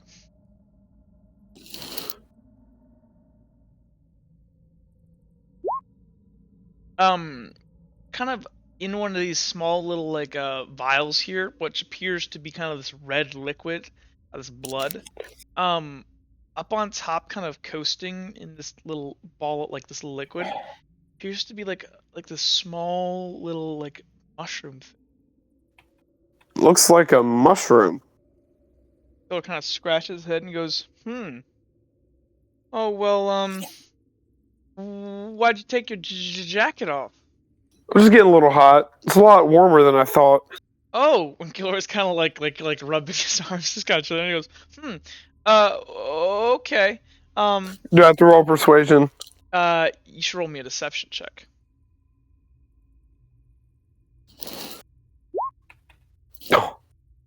kind of looks you up and down and kind I of. might have to use. How did I fail that? So the level would have been a 3. So it's Okay, I'm gonna have to use some destiny points here. that is specialized because it is kind of odd that you would be cold down here. Yeah, I'm Or in gonna warm have to. I want to use my 3 destiny points. You don't have to use. You only have to use 2. Oh, then I'll use 2 destiny points. Yeah, you can use 2. And so I have all the 4, so I'm okay with that. Killer kind of looks at you and goes, "Okay, I don't know. Maybe that jacket's just really warm." And so Killer kind of scratches and goes, "Well, we should probably get going then, if that's it." I agree. You guys can kind of walk this way, and as you do, go ahead and make me another perception check. Oh my god, no.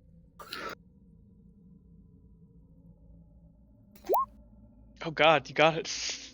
Yes, you need a level 3. So you probably already noticed this on the map here, but like this wall here looks kind of funny, and there's appears to be this weird kind of picture on it. It carved into the stone, and you can only really see it, and you can't really see it because you always got your lantern. But if you ask Killer for it back, it'd be pretty easy to see. Kilroy, what is this? Killer kind of holds the lantern kind of up in front of the of this thing, and it looks to be some kind of it looks to be some kind of, it looks like a picture of like a wave kind of splashing up on a wall. What the hell is this? I don't know. Felix said something weird when we were in Commander Royce's office about a flood washing over the city. Huh. Yeah, that is really weird. I mean, if I'm not mistaken, and all around you is kind of this like kind of blue, kind of purplish architecture. I think this used to be one of the Siren's crypts that was converted. Actually, it should go deeper. I think we missed a passageway over on the other side. Oh, well, we'll have to check it out, but I want to make sure the door's open first. Okay, I'm gonna stay here and try to open this. Okay, I'll be right back there. Can you see? And there's kind of like if you put your hand up against the wall here, there appears to be like this like slight breeze coming through the door. Yeah, I can feel air coming through it. Killer kind of like feeling it around it, like, why would there be a wave splashing up against a wall? I don't know. That's weird. But just stay put. I'm gonna go ahead and make sure the door's open because you know what he said. We don't want to get locked down here. Okay. Can I deposit my new shit in my bag? Yeah. As you kind of walk over, surprise, surprise. You kind of, well, first of all, you can't see because you didn't take the thing back from Killer. Can't see it all, and actually, like as you get about like 15 feet away, you realize this. And should I go back for the? I'm gonna go back for the lantern. You can't see without the lantern. It's pitch black. Hey, Kilroy. Yeah. Can you come out real quick? I forgot to grab the lantern.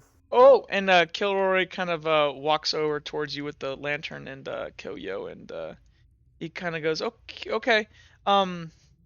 I couldn't Here, I'll walk figure you out back how to the open that spot. door. And you kind of come over here, and surprise, surprise! You look, and yeah, your pack is on the other side of the door. Door is closed. Fuck. Oh shoot! Oh, this is really bad. I thought you put your bag in front of the door, Uthred. I did. Oh well, no! And I wouldn't. And Kilroy kind of looks, and on the back side of this door is the same symbol that was on that wall in the back. Oh wow! Look, it's the same thing on that wall. Why is it water splashing on a wall? I don't know, but I'm gonna go ahead and grab my pack, Jack, and let's go down to the main part right here. Okay. I'm going to figure out a way to sleight of hand this shit into my backpack. So Kilroy is kind of like looking, like he's gonna kind of start petting Koyo. So you can sort of like shove it down your backpack. Okay, I'm gonna shove it into my Make me a backpack sleight of and. hand check. That'll be a level 3. It'll be a specialized because this is like a lot of stuff. Thank God he got a rucksack. Oh Oh my God, no! no! Oh Can no! I? How many destiny points do I need? You need 2. I think you only have 1. No, I have more than 1 left. I had 4 and I used 2. Oh, I thought you said last time that you had 3. Then you used 2. No, I thought I had to use 3. Oh, okay. I have 2 left. Okay. I'll Well, go ahead and I have to use them. you can use them if you'd like to. So yeah, you go ahead and with your destiny points, you're able. You should have used a destiny point just to roll. I keep forgetting that I can do that for the roll. Damn. Yeah. So yeah, you're able to shove them down the backpack, and before Killer notices, you have it up on your back, and you have your jacket back on. Yes. Killer kind of looks, he goes, "What did you get? Too cold?" It was getting a little chilly. You know how like when you sweat and then like a breeze comes over you? Yeah. Yeah. Killer's kind of looking around here. So are we stuck down here? No, the father said he would check on us in an hour. How much lantern oil do you have? Oh shit, I don't know how much lantern oil I have. I don't know, Jack. How much do I have? Not a lot. We're running pretty low. Oh, Let me go up to the shoot. door and see if I can get. I still have that key. Let me go see if I can get it to open. So what would I do? Like lock picking? So you kind of walk up and there's no keyhole. There's just this symbol of this like wave crashing into this wall and like breaking it and opening it. Damn it. Well, Do you think it's some sort of like secret code or puzzle? can I roll a perception check? To do what? See if I can see what he's talking about. Well, I mean, it's pretty evident that what he's saying. I mean, Can I? you gotta Okay, kind of yeah, figure it it must be out. a puzzle. It must be a puzzle then.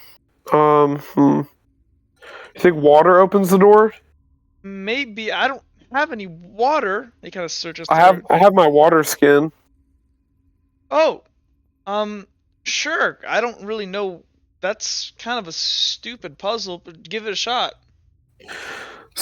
I just splashed some water on the door. Yeah, the door kind of begins to creak and groan as it slowly begins to open. Oh my god. That means this works for that door down there too. Karoy kind of looks at you and looks at Koyo and goes, well, if we know how to get out now and we have enough oil, do you want to, Yeah, see? we need to go explore that. We probably shouldn't tell the father, though, because I don't, and you kind of start to walk up. We probably shouldn't tell the father. Oh, I we might get in won't tell the trouble." father. So yeah, you guys can go and reinvestigate if you want. I want to reinvestigate. Yeah, so you make your way over to that door again. And I splash some water on it. As you do, it kind of begins to creak and groan as slowly it kind of juts backwards deeper into the wall and begins to pull aside. And inside,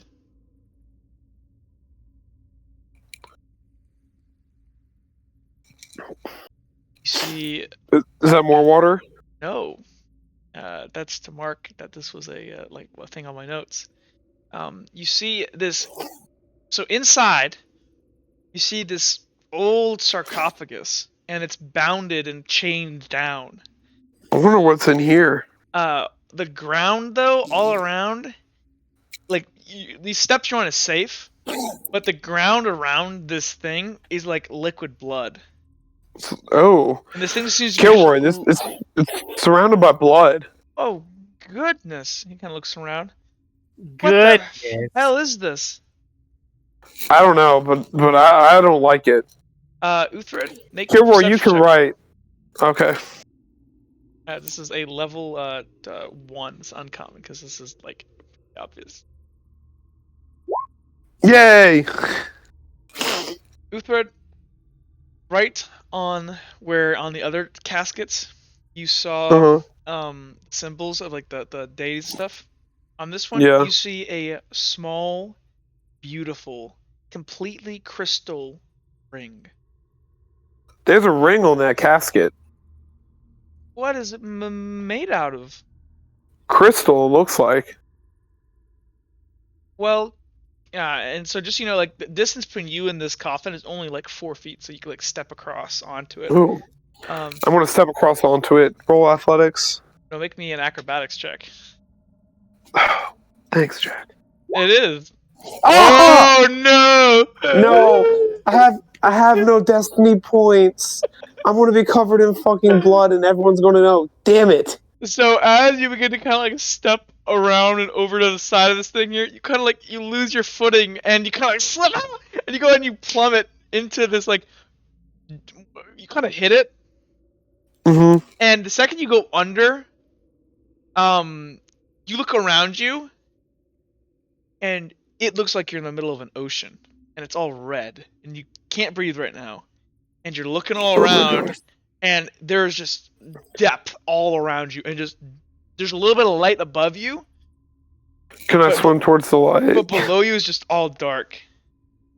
What do you want to do? Can I swim towards the light? Sure, make me an athletic check.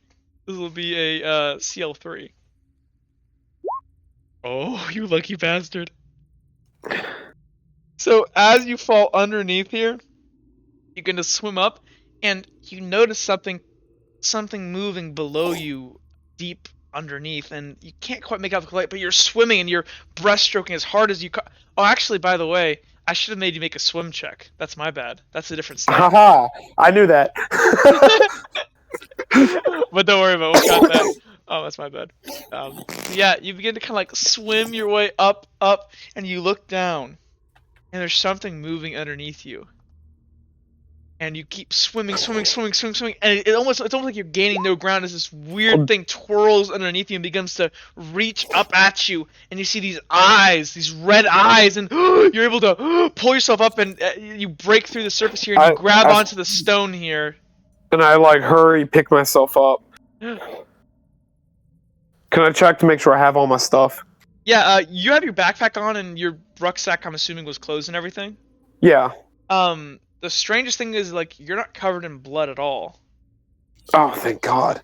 But, there's something down there, Kilroy. Kilroy's looking at you like, where did you go?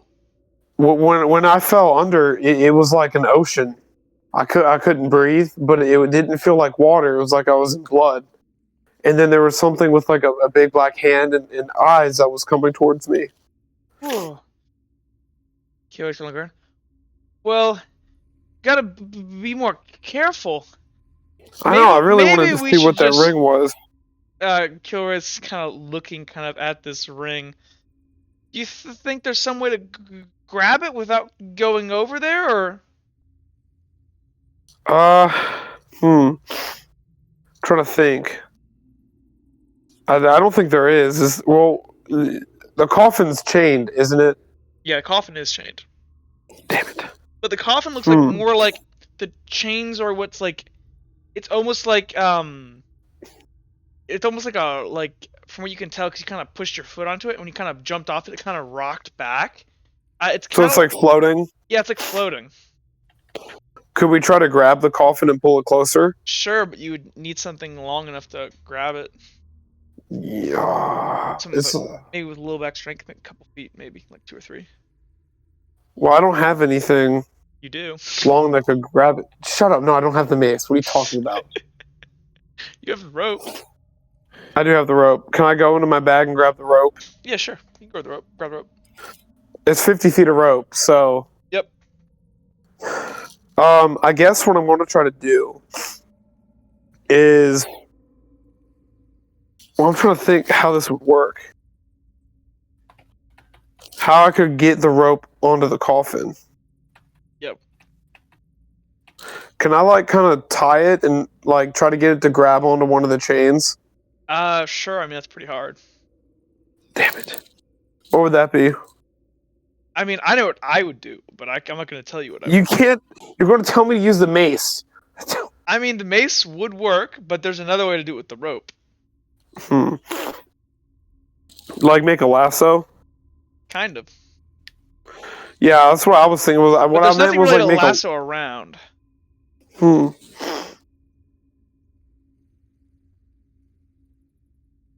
Hmm. Killer's What kind of else do I have scratching in my his inventory? Killer's kind of scratching his head and goes, "Here, hand me the rope." I hand him the rope. Kilroy kind of just holds the rope and he kind of lets out a slack of it in his hands, and he's holding onto it's like same ends of it. So he's basically what he's trying to do is it looks like he's trying to like just throw out this rope, and he has like the two ends of the rope still with him, and like he's holding them, but he's trying to toss out the middle of the rope and almost like just like catch it over the top of the back end, like do like here it's better. Yeah, I know what you're saying. Like this. And just kind of like toss it out to get it behind the other side so he can drag it closer. But he can't Yeah, I know really what you're do it, saying. and he doesn't have the coordination to do it. Can I try? Sure. Killer, you kind of ask Killer for the rope, and he hands it to you. Let me try. Go ahead and make me a I believe that's a throw/aim. So that's gonna be a 2. It's good, yeah. You're able to toss this rope out and wrap around. You kind of like get a good enough like where it kind of like is like in between the casket and you, and you're able to kind of yank it over. And as you kind of yank it over, it's really heavy and stuff. But you're able to slowly drag and kind of push, and you kind of have to like you kind of almost lose your footing and slip back into the mud. Oh my Into the God, blood, no! but Please, no! you're able to pull it over, and the second it gets close enough to the edge for you to grasp it with your hand, you do, and you kind of like hold it there. But the inertia kind of begins to rock it back, but you're able to just hold on and keep it close. Yeah, so yeah, you pull it over, and Kilroy goes, "Here." And Kilroy's gonna take part of the rope and tie a little knot on one of the chains to it, and he's gonna then go ahead and walk out here. And you said it's 50 feet of rope, right? Yeah, it's 50 feet of rope. And he's gonna run over here and bind it to this one of these like it's like this metal spike in the ground that is used for like there's a brazier on top. Okay. I'm going to go ahead, and while he's out there, I'm going to grab the ring. I'm not going to sleight of hand it or anything. I'm just going to grab it. Okay. Yeah. So go ahead and make me a acrobatics check. That is a level 1 acrobatics check since this is binded. This is just to see if you fall off. Oh my God! It's pretty easy. Oh thank God! Oh thank God! That would have been death. I know. Uhtred would have died. Yeah, you're able to go ahead and kind of like bounce your way out to the thing, and you snap it, and you kind of like almost barely slip off as you kind of like leap back onto the rock and catch your breath. And in your hand is this flawless crystal ring. It's blue. It's almost like you know, like the color of like polar ice caps. That kind of like crazy vibrant blue. That's what it looks like. Ooh. It's really crazy. Kilroy, come here. Kilroy kind of walks around the corner and goes, "Did you fall?" No, look, I was able to get a hold of the ring. Whoa. Kind of looks at it. Well, I guess it's yours. I mean, hey, if that's how you feel about it. And I want to stuff it into my pocket, in my coin change purse. Sure. And then, is there a way for me to untie this rope from sure. the coffin? Oh yeah, it'd be pretty easy. You gotta go and tie it over here though. Okay, so let's go untie this rope. Okay, and you guys kind of walk over here, and at this point, your lantern is running kind of low. It's getting there. Okay, we need to hurry up and get out of here. Is there a way to get the door shut, you think, Kilroy? I grabbed the rope and returned it to my pack. You could use, and as you guys are there, kind of like thinking about how to close the door, and Kilroy kind of proposes like, oh, maybe you could like splash more water on it. And as you guys are kind of there, what you made wet on the door, kind of dries up, and yeah, the door kind of slowly begins to go. Oh, well, Kilroy, it looks like we got out just in time. And looks goes, yeah, that would have been really bad. I think it's about time we head back upstairs and try to get that main door open. He goes, "Do you have any more water?" I do. I didn't use all my water. Kind of looks. He goes, "Oh, okay." So stop right there. Hold on. Make me a perception Sorry. check. Oh my god, another perception check. I swear, if this is this damn fucking priest.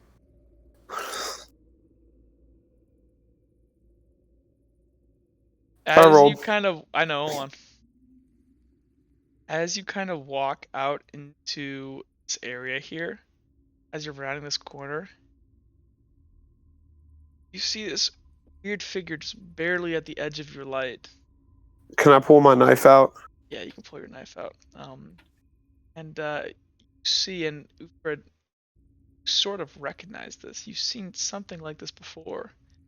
Expand this to give you a better idea of this thing. And it's the Spore. You see this strange figure in normal clothes, but its head is completely disfigured and tentacles wrap down its arms.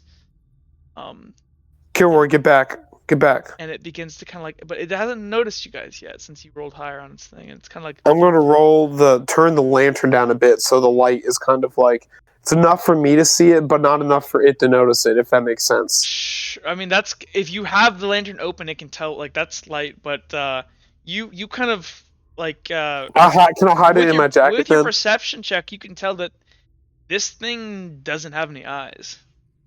I'm going to look back at Kilroy and tell him to be silent. Kilroy kind of just nods his head, and Kilroy's already out of his boot. He's pulled a push dagger. Can I see where this thing moves to? Yeah, Keep Koyo quiet. And Koyo is kind of like leaned down, like predator mode, like looking at this thing, and it's sniffing the air. This thing kind of begins to walk over this way and kind of begin to make its way this way. Make me a stealth check. That will be a gonna fucking kill me. That's a specialized task. That is a level 3. God! Ooh. So as you're kind of like trying to stay quiet, you accidentally adjust your foot slightly, and you actually knock a small rock into the side of the wall, and it makes a loud reverberating click. As this thing with this gigantic, like mushroom-like head, kind of spins towards you, and it kind of slowly begins to move its way over towards you. I'm going to put my pack down. I'm going to grab the shield and mace. Okay, so just so you know, do you have any idea how the stats work? No. Okay, so what you have there with the let me show this to you. So with the shield gives you is a so the shield always lets you reduce one the shield always lets you reduce like one like injury level with your armor, and that's constant. Yeah. With the mace is like a dagger, but it breaks armor. Okay. So then my better just with my dagger then? No. But the nice thing about the mace, well, the mace is technically just a better weapon than the dagger. Okay. But aside being from you concealing it, obviously. But the nice thing about the mace is, if I show this to you, you can actually two-hand it, which instead of okay. So if you kind of expand it, it lets me roll an extra D2, doesn't it? An extra D6. So instead I was just saying D2 because that's what I roll with. So instead of rolling a 0, you'd roll 3 base combat. You would roll a what's it called? 1d6. Now the one thing you gotta remember is you're not trained in a mace at all, but you're trained with your knife. So I'm gonna actually keep my knife out. So then I think and your just knife is actually yeah, your knife would actually be better. So knife and because I have a buckler, proficiency in the knife. Yeah, knife and buckler might be the move. Okay, that's what I'm gonna do. Okay, so as this thing begins to kind of get close to you, and you kind of rattle your armor, it kind of realizes you're there, and it kind of goes, and it begins to just leap at you and lunge. Let me go ahead and change the music real quick. Fuck. My big fear is getting so many spores I can't get treated.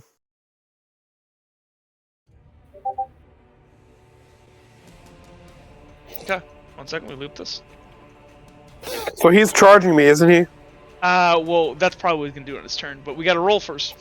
So go ahead and roll me a d20. That's pretty good. Okay, let's roll for Kilroy. Let's roll for Koyo. Okay, and let me roll for this dude.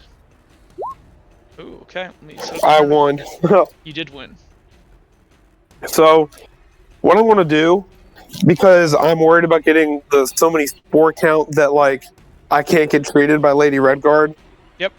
Is I'm going to put my shield up, kind of protecting me, and with my dagger like on the side of the shield, so I can brace any impact with my shield, and then stab it with my dagger, if that makes sense. Yep, sure. 1 second here.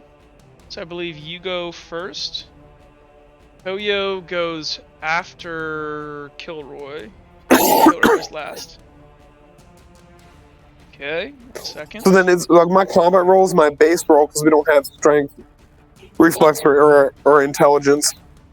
Yeah, it'll just Plus be your base. plus an extra D1 or a D2, D6, whatever for my small bladed weapons proficiency.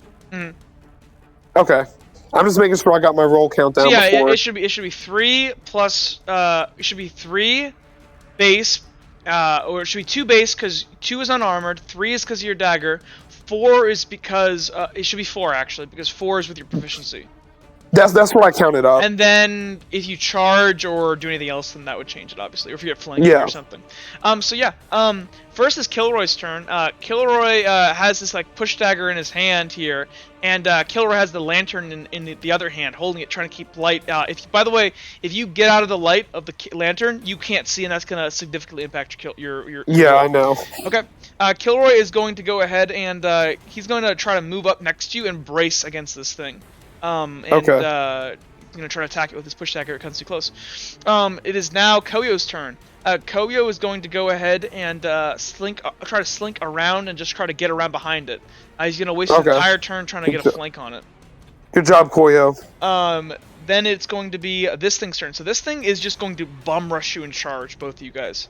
That's going to be its turn. And then what do you want to do with your turn? Well, I'm going to go ahead and brace.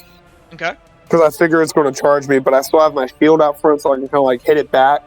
Yep. So if I roll high enough, I'm hoping I can get it on the ground and incapacitate it. Okay. Cool. Yep. So this all happens at once. So as you guys kind of goes and it charges at you and begins sprinting in this kind of ungodly ways. That, like its tentacles start like it's basically running like doing the Naruto run where its arms are dragging behind it. And as it does, it comes up and it's gonna try to swing one of these big, disgusting, flailing tentacle arms at you. So Kilroy kind of pushes up and it's gonna go ahead and attack both of you guys. You need to make a Kilroy and you both need to make combat rolls. So what is Kilroy's combat roll? Kilroy's combat roll. It's not very good. He's bracing, so Kilroy has a 2, because he has a negative in strength. So Kilroy, you braced, right? Yeah, I did. So you I get add 2 another automatic D2. wins. So Kilroy got a win of. You got a win of 3. Okay, you go ahead and roll. You got a win of 4. And this thing rolls a. Let me double check.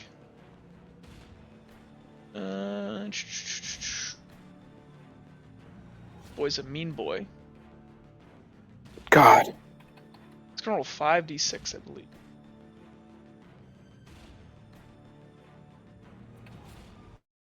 I'm sorry, 66. Oh my God. No, you beat it. Yes. So Kilroy match as it kind of runs up and slams into both of you guys.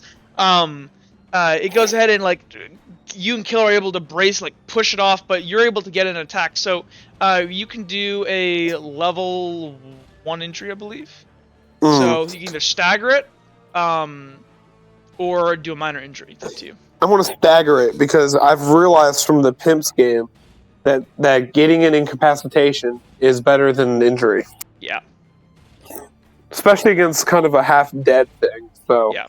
Cool. So it runs up, and so yeah, and Koyo is gonna go ahead and run around behind it and flank it from behind. Okay, cool. Now it is going to be. Now it's the declaration phase, right? Now it's Kilroy's turn. So Kilroy is going to go ahead and just lash out with his dagger here, or push dagger here, and try to hurt this thing, and try to stab it like try to like stab it in like and cut like the inside of its leg and like at the knee, try to like break its like knee. Koyo here is going to grab its back left leg and begin to like tear at its Achilles and try to drag it to the ground. This thing, again, is going to go ahead and attack you and Kilroy and just kind of slap at you guys. Okay. With these big tentacle arms. Actually, no, for you, it's going to try to bite you with its weird half jaw. Okay. And then it's your turn. Well, I have that shield, so I'm going to try to knock it over with my shield. Okay, so if you're using your shield... So that's just for thematic. Yeah, that's just for thematic, if but I'm also going to try to... If you attack with your shield, you don't do as much, like... It's thematically, I don't care. But, like... Thematically, that's what I want to try. Like, so yeah. I'm setting that up for if I get, like, a critical win instead of doing a critical, like... Instead of doing a level 2... Actually, it technically doesn't matter, because technically, once you're holding the weapon, it just affects your combat roll, so you're good. Oh, yeah. Okay. Cool. So, I'm going to... So, this is all try going to knock him over... Go ahead, I'm sorry. I'm going to try to knock him over with my shield, deflecting his bite. Okay, cool. Kind of. So, it only rolls 3d6 since you went ahead and staggered it, so it gets only 1 win. Oh my god, Jake. Whoa. Yes! Utrecht for the win! Actually, Jake, I think you guys have it flanked, technically. We do. Let me double check here. 1 second. You know what? You're lucky, because when you stagger it, it doesn't roll as many dice, and it's half the amount of combat roll dice is how many things it can engage at once. So let me double check here, but I'm pretty sure it's flanking. Yeah, it's flank. So roll 2 more d6. Actually, I'm sorry. Koyo would get flanking since. Koyo would. But I still just fucking criticaled it. Yep. So. So Kilroy only rolls 2d6. So Kilroy might get fucked up if he messes up here. Oh, he's lucky. Oh, it's close. And then Koyo, he would roll 5d6. Koyo's a freaking beast, man. Okay, he gets a level 1. He gets 1. Oh, wow. 1, 2, 3, 4. Wow, Koyo went off. Okay. So what do you do first? So this thing charges at you, and Koyo like reaches out and grabs the back of this thing's left calf and begins to like tear and like jerk it down. And it kind of loses its ground, and you've already staggered a bit, so it's almost like it's stumbling and it's way off balance, and it kind of wildly is flailing at you. Instead of a critical injury, which I could do, which might not kill it, I am going to go ahead and take my shield. And I'm going to kind of bash it over the top of its head and knock it onto the ground so it's on the ground. Okay. So yeah, you are easily able, because I believe, is that a level 3 victory, I'm assuming, Jake? Yes, because I rolled 4. He got 1 victory, but I got 4 victories total. Yep, easy enough. Yep, so, so you're able to kind of pop it, and it just kind of like loses its footing, and it kind of slips and hits the ground hard. Kilroy kind of just like is able to fend off one of the tentacles from hitting him, and he's still holding the lantern. Okay. Next time, now Kilroy's turn. So Kilroy is gonna try to get up on top of this thing now that's on the ground injured like this, and begin stabbing it. In its fucking mushroom. Is that smart though with the spore? He seems to think that's a good idea. Oh. Okay. So I'm going to try to stab it in its brain with my small bollock dagger. Sure. Cool. And Koyo is going to attempt to rip and tear this thing and go for its fucking throat. So this thing is at a level... So minus d4, so let me roll it. It only rolls 1d6. And it fails. So go ahead and roll me your attack. Okay, let's roll 2. Kilroy, he rolls 2. Gets 1 success, and then Koyo gets to roll 3d6. Koyo's gonna end up finishing this thing. 1. Okay, so cool. So Koyo's gonna deal a minor injury. Kilroy's gonna deal a minor injury, and you can deal a major injury, can't I? You only he didn't win. But you only got 2 wins, I got right? 2 wins, yeah. So that would be a... It'd be a level 2 injury, wouldn't it? Yes, it would be a level 2 injury. So you can do a medium injury. Oh, go ahead or can I keep him on the ground? No, because that's only level 3. Yeah, but still, this is really So good. Like combined with all you guys right there, that does. Oh, I'm sorry. Actually, Koyo gets to roll 2 additional dice because he's flanking. Hold on. And Koyo gets 2 wins. So on Koyo got 3. I'm gonna do a major injury then because he's gonna be dead.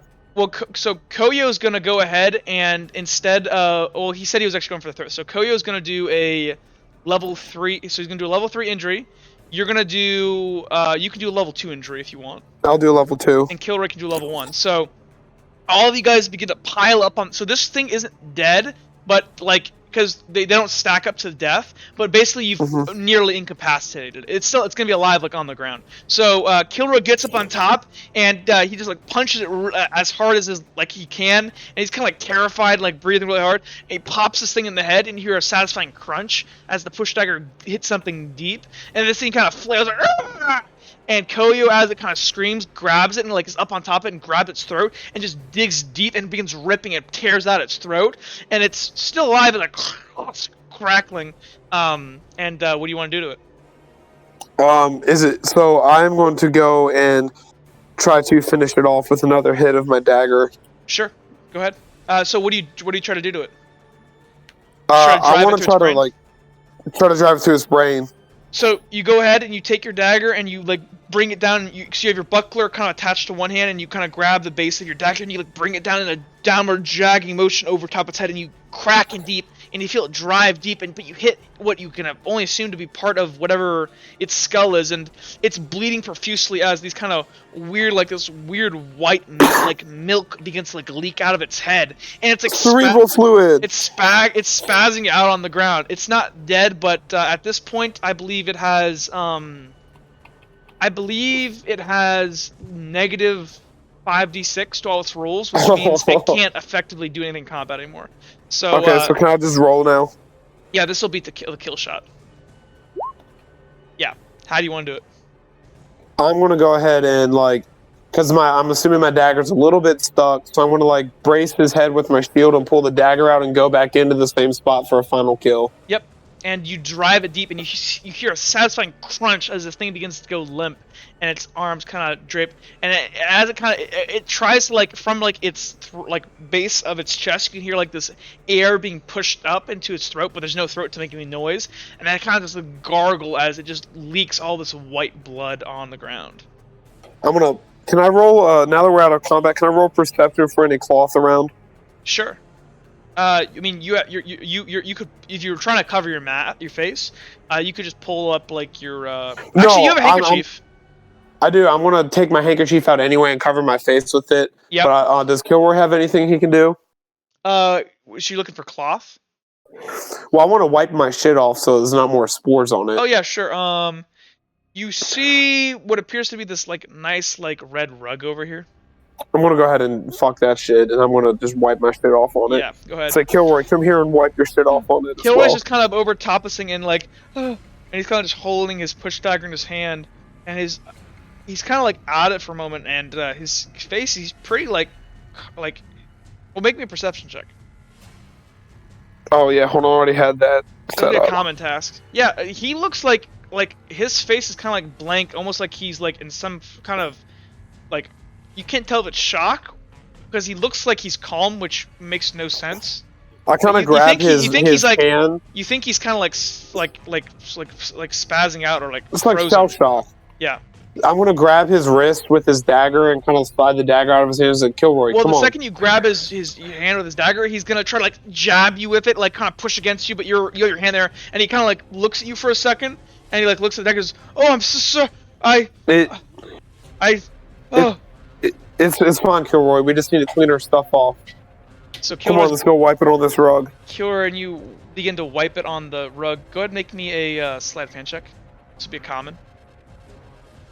Okay, hold on, sorry.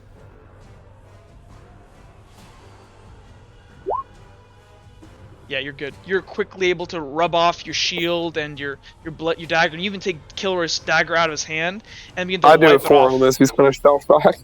One thing. And then I'm gonna stuff the shield back into my rucksack afterwards. One thing you notice is Koyo kind of like he begins to kind of like cough as he begins and he kind of vomits up a bit of this like Can milkweed. dogs get the spore? You don't know. This kind of he kind of vomits up this kind of like milkweed substance. Oh no. Oh no.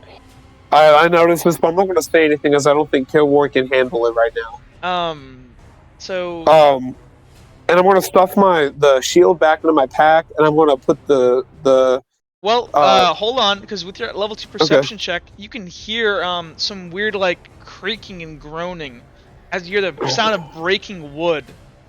As oh no! Up from above, up on the stairs below, looking down, you can see what appears to be like these freshly kind of like dead bodies with these weird like sprigs growing out of their skull, and they're kind of like twitching and like jittering. The fucking spore. And from their eyes, kind of leaking this like weird milk, like milk-looking stuff. Okay, so I'm not gonna put my stuff back in the pack. And two of these things kind of like look down towards you guys, and they begin to kind of stumble, and they have eyes on, and they can clearly see the light, and they go. Kilroy, I hand him his knife back. And one kind of points at you, and Kilroy looks to you and goes, "Where's your other dagger?" And they're walking towards you guys. I hand Kilroy my other dagger. Okay. And then I'm bracing again with my shield and my dagger. Yep. So okay, go ahead and we're gonna make a new combat roll. Roll me another initiative. Oh my god. Go ahead and so Jake, you got a 9. Kilroy's gonna roll. And Koyi's gonna roll. Kilroy did pretty good. Koyo's gonna roll. Koyo got a 1. Not good. Okay, now these guys are gonna roll. Add them to the turn order. Go ahead and get rid of him. Okay, there's both of them. Okay, 14 and an 8. Okay. 14. 8.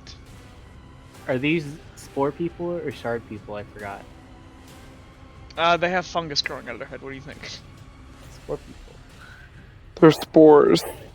Okay, cool. So, first to go is going to be, Koyo.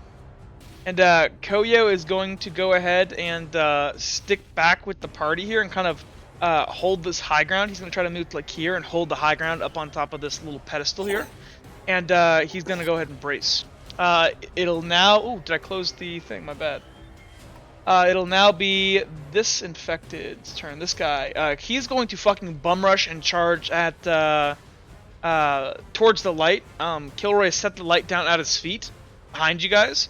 And he's holding 2 daggers. And, yeah, he's armed. It's fucking great.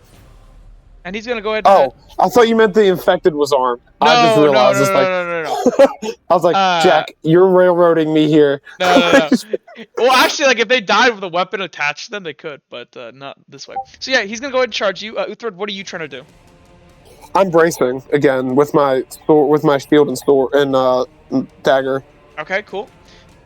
Now it's gonna be this other one's turn. He is also going to go ahead and charge. And so while this one is going towards Kilroy, this one here is going towards you, Uhtred.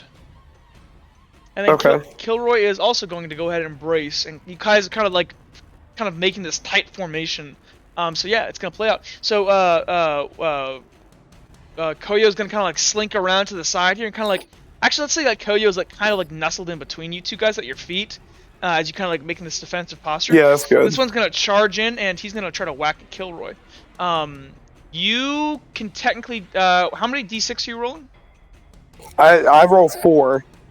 You roll 4, so if you roll 4, then you can go ahead and attack 2 things a turn. So this could be one of your attacks. Okay. So you didn't declare it, but in general, I didn't realize that. Okay, yeah. It was yeah. Because you can attack. Okay. You can, as long as 2 things are within reach of your melee weapon, you can attack that on your turn. So this thing is charging. It's gonna roll 3d6. So it gets 2 wins. Kilroy's gonna roll, and Kilroy is using He's using 2 dagger, daggers now. and I think actually, if I'm not mistaken, dual wielding is really good. Hold on. Let me double check here, but I think Kilroy actually is like rolling 5d6 now. Because dual wielding is really powerful. Good. Let me double check here. I'm assuming he's way more proficient in those than I am. So. No, he's about the same as you. I just wanted the extra shield. Let's see, combat modifier, dual wielding. So it's a small secondary weapon, so yeah, he gets a plus 2d6, so he's rolling... Oh, yeah. He's rolling 5d6 here. 2 daggers. He's gonna go ahead and roll.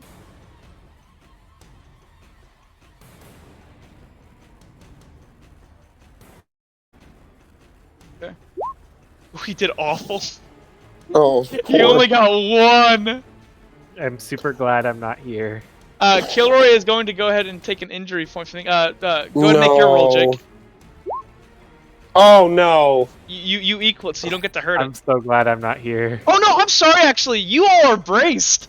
So you get 2 Yeah, we're automatic braced. wins. So Kilroy, nice. because you guys are smart, Kilroy actually got a level 3, so he gets to deal a level Bro, 1 injury to them. I got a level 3 too. No, you did a level 2 injury to them. I thought you said we get 2 wins. You do get 2 Oh, you get 4. Yeah. You get 4. The zombie That was rolled 'cause a 2. So the zombie has so it's 2 versus 4. yeah, it's a 2. Yeah. Oh, okay, yeah. No, I just meant I rolled all of them are wins technically now. Okay. On that Okay. roll, I got what you're saying. My bad. All good, all good. So Kilroy is going to go ahead and deal a... let me look at the thing here. What would be smart here? Probably the smart thing is to stagger it. Yeah, Kilroy's going to go ahead and stagger this fucker. And what are you doing? I'm going to go ahead and, since he's staggered, can I take the time to make a level 2 injury? Yeah. Well, remember, this is all happening at the same instant. Yeah, so I'm going to go ahead and jab him with my dagger in the eye. And so the one good eye that it had, you like slit it. Yes. Okay. So actually, Koyo also gets to attack this one. So let me make this sure here. So we have done a Kilroy staggered it, and you did a level 2 injury, right? Mm-hmm. Okay, cool. Koyo has to attack this thing also. I figured that was the best move. Correct me if I'm wrong, but because he's already staggered, to go ahead and give him that extra hit and dice. Oh yeah. Koyo braced also, so he got level 4. So he's also going to deal a level 2 injury to this thing.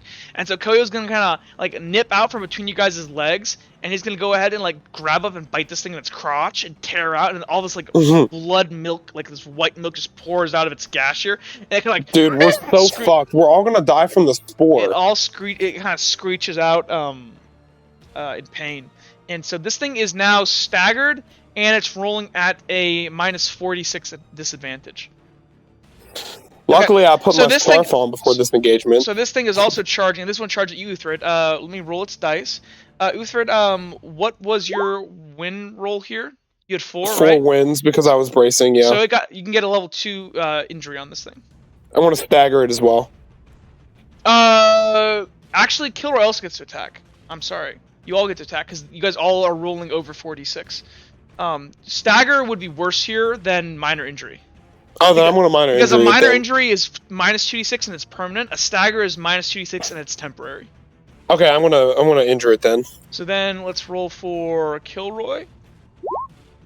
Kilroy did fucking awful. He gets a 3, so he also has a level 2 injury to this thing. And then Koyo's gonna go. And Kilroy gets I think he gets a level 4 injury on this thing. Oh wow. So Koyo's gonna go ahead and rip off one of its legs. Nice. So Kilroy is gonna jut back, so if you can't notice, these things are a lot weaker than the other guy because they're not as infected. So Koyo kind of after ripping at this one guy's crotch, is gonna go ahead and barrel at full speed at this guy's knee, and begin grabbing it and just begin ripping his head back and forth in this violent motion. And you hear the satisfying crackle and pop as its knee is torn off. I'm going to. So we're in the declaration phase now, right? We're in the declaration. So just so you know, this one here is technically it's termed incapacitated. So it's minus 46, and then it's also minus another 46. So it's minus 8d6 right now. So But I can attack 2 at once because I'm yes. 2 in 1 turn. So just so you know, like anything you do against this thing now will instantly kill it. And this one over here, if I'm not mistaken, is staggered, and it's got a minor injury, so it's minus 4, which is technically an automatic 2 wins on it. So what do you want to do? I'm sorry, actually, you don't get to go first. It's Koyo first. Oh yeah, that's my bad. It's Kilroy's turn first, actually. Koyo is gonna back up, and kind of like I'm gonna let you do what you want. These guys can kill these guys however you want. Actually, no. Koyo is gonna go ahead and attack the only one that seems to be a threat anymore, which is gonna be this one here. So Koyo's so he's gonna take his whole turn to get flanking again. Yeah, he's gonna get flanking. Or he's gonna try. And actually, yeah, Koyo's gonna do that. And actually, Koyo's gonna charge because he's over here. He's gonna leap across and try to charge at this guy. This zombie here is gonna attack the dog, actually. And then Uthred, what are you gonna do? So I'm assuming it's safe to say the one without a leg is now kind of on the ground. Oh, actually, I'm sorry. This zombie can't attack at all. He's negative D6 right now, so he's incapable of attacking. Well, what I'm gonna do is kind of like ish on the ground. I'm assuming because Jake, at this point, it's thematic. Do whatever you want. I'm gonna just like kind of kick it in the face with my boot, and then I'm going to go ahead and make a stab at the other zombie. Okay. So you're gonna like soccer kick this zombie's head? Yeah. Oh my gosh, yeah. How do you want to do it? I'm just gonna like kind of like it's on the ground. I want to curb stomp it. Okay. Actually, let's say you want to like American exit, like pretend it's falling forward and it's like put its jaw on the fucking like stair. I'm gonna curb stomp it. Yeah, go ahead. So I curb stomp this zombie into oblivion, and then I'm gonna go ahead and like take my dagger and just stab back into the head of this other zombie. Yep. So 1 second here. It actually, actually it's negative. So yeah. So you want to like, so as this thing begins, like it turns around and it tries to like lash out at Koyo. I'm assuming you're just like grabbing by its scalp and just like planting the dagger in the base of its neck. Yes. So as you do, you feel like the satisfying pop, and you stab it in, and it's not quite deep enough yet. As this thing's like struggling and like it's like spazzing out on your blade, and you like give it one more hard shove, and you feel a satisfying crunch as that you think it enters into its brain, and this thing goes limp. I'm gonna pull my dagger out, and then I am going to once again, clean my shit off. Okay, so you begin to rub off your shit and get it all clean, and yeah. Do I hear anything else? Make me a perception check. Oh my god. Not that you can hear. Okay, well I'm gonna keep it. Kilroy, you think that was the last of them? I want to get him to roll. We should leave. We should leave. I think we should leave too. Clean your knife off. Kilroy cleans both the daggers off. He's gonna go ahead and hang on to your dagger and put it in his pocket. Yeah. And he's gonna grab the lantern. And right now the lantern is like getting really low. So can we athletics check run for the door? Sure. Go ahead and make me an athletics check. This will be a CL3. Kilroy, on the other hand, he's not good at athletics. Oh no. We only gets one win. Okay, never mind. I'm gonna stick with Kilroy and just walk up. Well, no, that's what you guys said you're gonna. So you guys begin to kind of like sprint down the hallway here as you're like you're what's it called? This kind of running out of juice here, and as you guys round this corner here, hold on, let me show you guys this here. There's one, and you see these coffins that are like you didn't really kind of notice it necessarily before because you didn't roll high enough, but you see like this weird kind of like this white dripping fluid coming out of parts of them as they're kind of seeping on the ground, and it's only noticeable now as you guys are running up and actually looking like downward at the level here, and you go ahead and see from this side over here, you just see like tons of these things begin to pour out.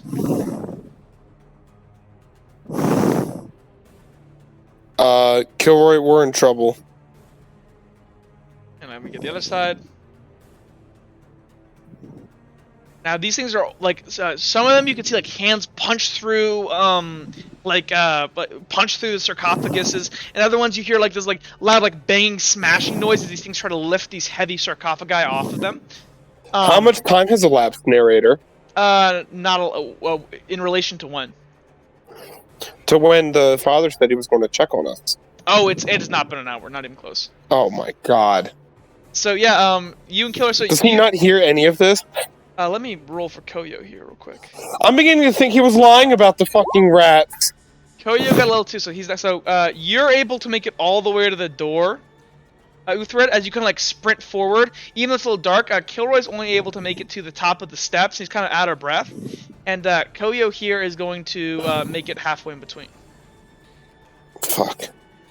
I start banging on the door, trying to get someone to hear it. Okay, you begin to bang, and the door is closed. Again, Can I splash all my water on it? Sure, you can splash your water, but real quick, make me one last combat initiative. Let's see if they get the drop on you guys. Ooh, very good, Jake. I'm not really worried about you at this point. I'm worried for Kilroy. I can't have Kilroy die. Okay, we're gonna only deal with these guys, and these guys will come in next turn. Okay, so let me go ahead and roll for them. Ooh, they rolled good. Oh my fucking god. Rolled a 15. Kilroy, please roll a damn 16 at least. Okay, let's see here. Kilroy rolled a 16! Yes! Kilroy! Ooh. Because if he can get up here before they attack, Yeah. then we'll get the height advantage again. Ooh. And then Koyo here, he's got to roll. So Koyo rolls his 20. Koyo also rolled a 16. Yes! Awesome. Wow, you guys got lucky. I was trying to kill Kilroy. I know you were. I've been trying everything to keep him alive. Okay, so let's think here. So yeah, let me sort these out. I'm gonna yell to. Well, since I rolled the highest. No, never mind. Go ahead. Never mind. It's not like D&D. Nope. So this zombie's gonna go first. He's gonna kind of lumber out of his crate here, and he's gonna go ahead and charge where he hears the most noise coming from, which is you banging on the door. So he's gonna charge you. I'm gonna brace. You're bracing against this one. Okay, good. Yeah, with the shield. Okay, this one here, it's kind of gonna lean up and like with its one good eye, is gonna go ahead and see Kilroy running across, and he's gonna try to get in between Kilroy and the door and like tackle him, like attack him. Kilroy is going to go ahead and oh, this guy's charging. Both these guys are charging. Kilroy is gonna take use a defensive roll, and he's gonna go ahead and use the brace action to not get staggered, and then Koyo is going to go ahead. He's probably going to help Kilroy out.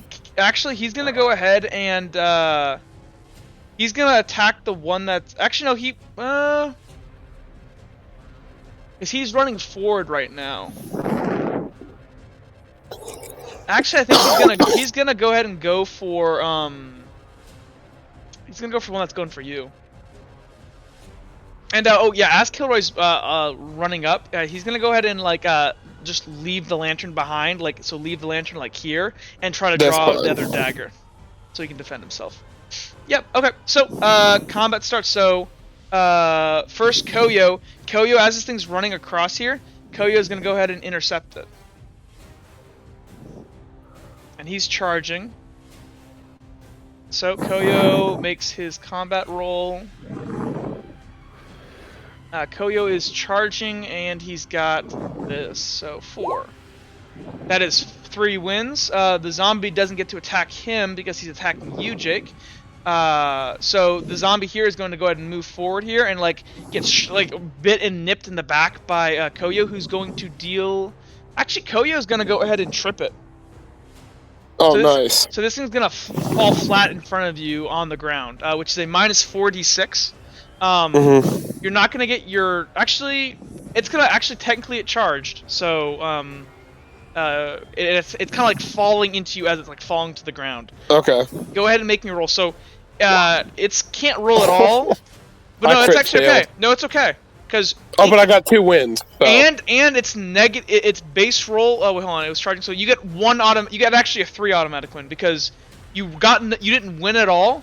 But it fell, it was charging, so you're charging, you were braced, so that's a 2 automatic win. and it was rolling 3d6. A trip makes it minus. Oh no, the trip is gonna be next turn. I'm sorry. I actually do need to still roll for the zombie here. My bad. Oh, you're lucky. No, you guys equal out. Okay, so nothing happens. Nope. I kind of just like stop it from hitting me with the shield then. Okay, and then Kilroy. So Kilroy is rolling 5d6. He's rolling 76 because he's in defense now. Slash roll 7d6.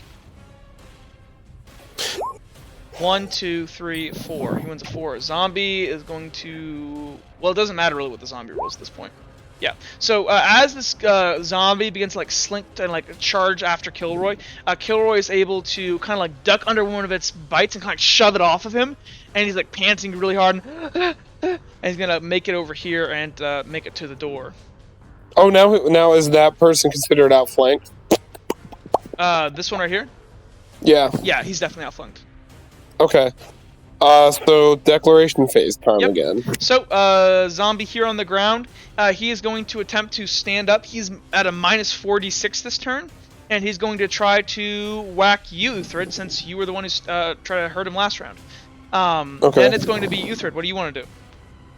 I'm gonna try to hit it with my shield, and then stab it with the dagger. Okay, good. Now it's going to be the other zombie's turn. This other zombie is going to go ahead after being attacked by Kilroy. He's going to go ahead and attack the dog. And he's going to charge at the dog. Kilroy is going to go ahead and he's going to go ahead and try to stab this thing on the ground. And then he's going to also try to, after he stabs on the ground, he's going to turn around and try to stab this one coming at his dog. The dog is just going to go ahead and just try to defend itself. Actually, the dog's gonna brace. I don't know why the dog wouldn't brace, but Kilroy's charging at this one over here. Okay. So, Jake, go ahead and... so first things first happens to the dog. So the dog's gonna go ahead and brace. It's gonna make its defensive roll... which is just a 3. It gets 2 wins, it gets a 3. Let me roll for the zombie. The zombie has a charge. So the zombie gets a 1, the dog gets a 3. So as it charges at him, the dog's going to inflict a level 2 injury and like lash at its legs and rip at it. Then it's going to be over to you. So Jake, make me your roll. So the zombie doesn't even get to roll, and it automatically suffers a -2 to its win condition because it's minus 46 right now. Actually, I wonder if that would... I'm doing negatives right now. I don't know if that's not the way it's supposed to be done, but fuck it. So yeah, you get a level 4 victory over this guy. How do you want to do? Is it, can I... That's mutilate, like, you can dismember it. Okay, I'm going to go ahead and once again, I'm going to take the shield and bash down on its head while it's still on the ground and basically curb stomp it again. Okay, you can't kill it. Without technically killing it. I know it sounds stupid, but you can only dismember okay, never mind. Then, so you can, like, chop off a hand or then I'll go ahead and, like, face. Take my dagger and hit his other good eye, I guess. Well, this one still has one good eye. Oh, well, then I guess I'll kind of like dismember swipe down. means like you're supposed to like go for its limbs. Okay, I'll swipe down with the shield on its arm that's coming at me, and I guess it's just going to take his arm out of the shoulder socket. It's just going to go on the ground. Sure, go. So yeah, so as it kind of like begins to like stand up and kind of starts to reach at you, you're able to pop its arm out of its socket as it kind of like white splash splatters the wall behind you. Okay. Kilroy is going to go ahead and first he's going to attack this one that's in front of you here. By the way, the light is like running out. Like it's really bad right now. It is getting almost, you can almost not see at this point. Kilroy is going to roll 5d6 because he's dual wielding. Dual wielding's kind of broken. 1, 2. He only gets a 2, but he gets an automatic 2 win over this one on the ground. And he is also going to go ahead and like he's gonna go ahead and with his dagger, he's gonna go ahead and like stab it in its other arm socket. And as he does, the other arm begins to like it like severs and it's hanging limp on its shoulder right now. And then Killer's gonna turn around here and he's gonna go ahead and attack this one because you can attack twice per turn. He's gonna turn around and step forward, and this one that just got ripped at the leg by his dog, he's going to go ahead and also attack it. Remember, Jake, you can attack twice per turn. I know, but it just didn't sound feasible from where I was standing That's to fair. attack the That's other fair. one in terms of RP. That is fair. Though you can move a lot more, because remember, it's only like 5 feet. Oh, I know, but just where it's kind of a tight hallway, I was And trying to keep also, it I guess as you're trying good to hold the door. One, yeah, I want two, to try to like three, get the door 4. open. So yeah, Kilroy is gonna go ahead and I think is this a kill? No, this is a dismember. So Kilroy is going to go ahead and as he kind of leans up, this thing's gonna kind of like reach out at him to grab his face, and Kilroy's just gonna go ahead and like like a scared thing as he's like tries to like back up. He's gonna like throw out like a side kick, and you hear like this like he doesn't even kick it very hard in its knee, as you hear like the satisfying crunch as its leg buckles underneath it and it falls to the ground. And so technically, each of these at this point are incapacitated. Okay. Which means they can't fight anymore. We're gonna keep we're just gonna roll then. We're gonna keep in combat. What are you trying to do, Uthred? Well, am I also able door. to do a non-combat action? Can I throw my water on the door? Sure. You trying to do So that before you try to kill the zombies, or? No, I'm gonna kill the zombie in front of me first, and then throw the water on the door. Okay, because like what's gonna happen is I'm gonna have that's fine actually. Yeah. So you can go ahead. So how you killing the zombie on the ground? It's kind of like spazzing out. Both of its arms are useless at this point. I'm just gonna kind of like knock it down the stairs, and it's gonna like crack its head on at the bottom of the stairwell. So as it's almost like it should be like a life alert ad, as it kind of like as you kind of like push it down the stair, its head kind of twists and snaps violently as it clips off the side of these harsh stone edges, and you hear the satisfying crack as its head is turned backwards on its body. Koyo is just gonna rip the throat out of this thing. And Kilroy's gonna try to like pull his dog off and move back here to a defensive position on the door. You hear like the sound of from these side rooms as these other zombies begin to pile up and they begin to move out. Okay, you what are you doing, Jake? You open the door with the water? Yeah, I'm opening the door. Well, that was kind of right after. Yeah, well, what I was envisioning was I was instead of using my secondary, second attack, I was just going to knock it down and then turn around and splash the water on the door. So as you begin, it's kind of simultaneous. Yeah, as you begin to splash the water on the door here, these things begin to turn around, and you splash the water on the door here, and you hear this loud creaking noise that this thing takes a couple seconds to open one last round of combat. Oh no. So I'm gonna go ahead and take these guys off the initiative order here. And I'm gonna go Are we rolling a new initiative order? You're not. You can if you'd like to, if you want to. So that's for the zombies, and that's for this thing.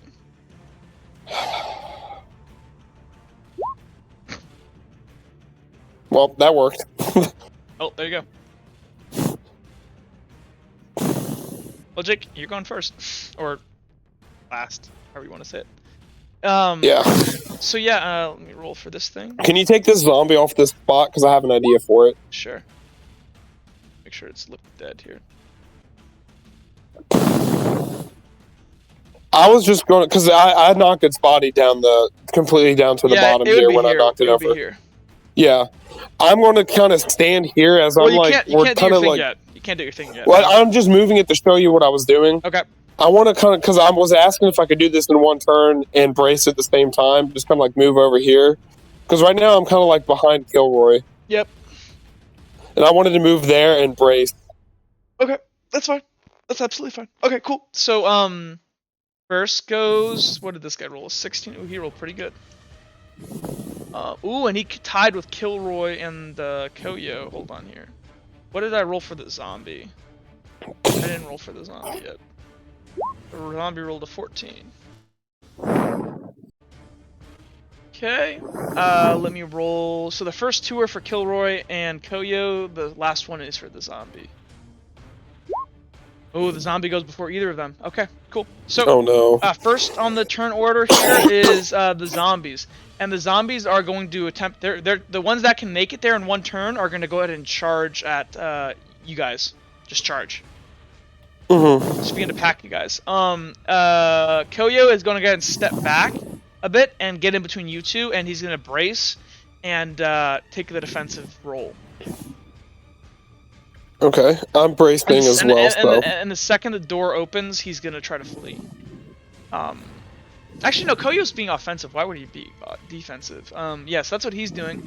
Then it is Kilroy. Kilroy is going to do the same here. At this point, everyone here is going to suffer, except for Koyo, is going to suffer a minus D16 because you can't see as well. And so Kilroy is going to brace, daggers in hand, and just try to shiv anything that gets near him. This other zombie here, this guy up here, he's going to actually step around over here and just watch. And he's going to start, like, making chittering and barking noises. He's their commander. And Uthred, what are you going to do? I am going to move over here and brace. Okay, cool. So first thing go first, the zombie. So this one can make it here in time. And so Koyo kind of steps back here. You're kind of here. Oh, that was my spot. Let me go ahead and do this. No, we're good. Hold on. Koyo is like here in between you two. So this zombie is going to go ahead and kind of run past. And these two are going to make their way up and try to attack. And clamber up. But they're kind of blocking each other. Do we still take that negative, even if they're like right up on us? Yep, you can't see. Okay. There's like almost no more light, so this guy's gonna move over here. This zombie's gonna also run, and these zombies are gonna make it to about here because they're kind of blocking each other at this point. As this kind of horde of undead, kind of like this horrifying screech. Actually, I got something better. You'll appreciate this, Jake. Oh, no worries. Hold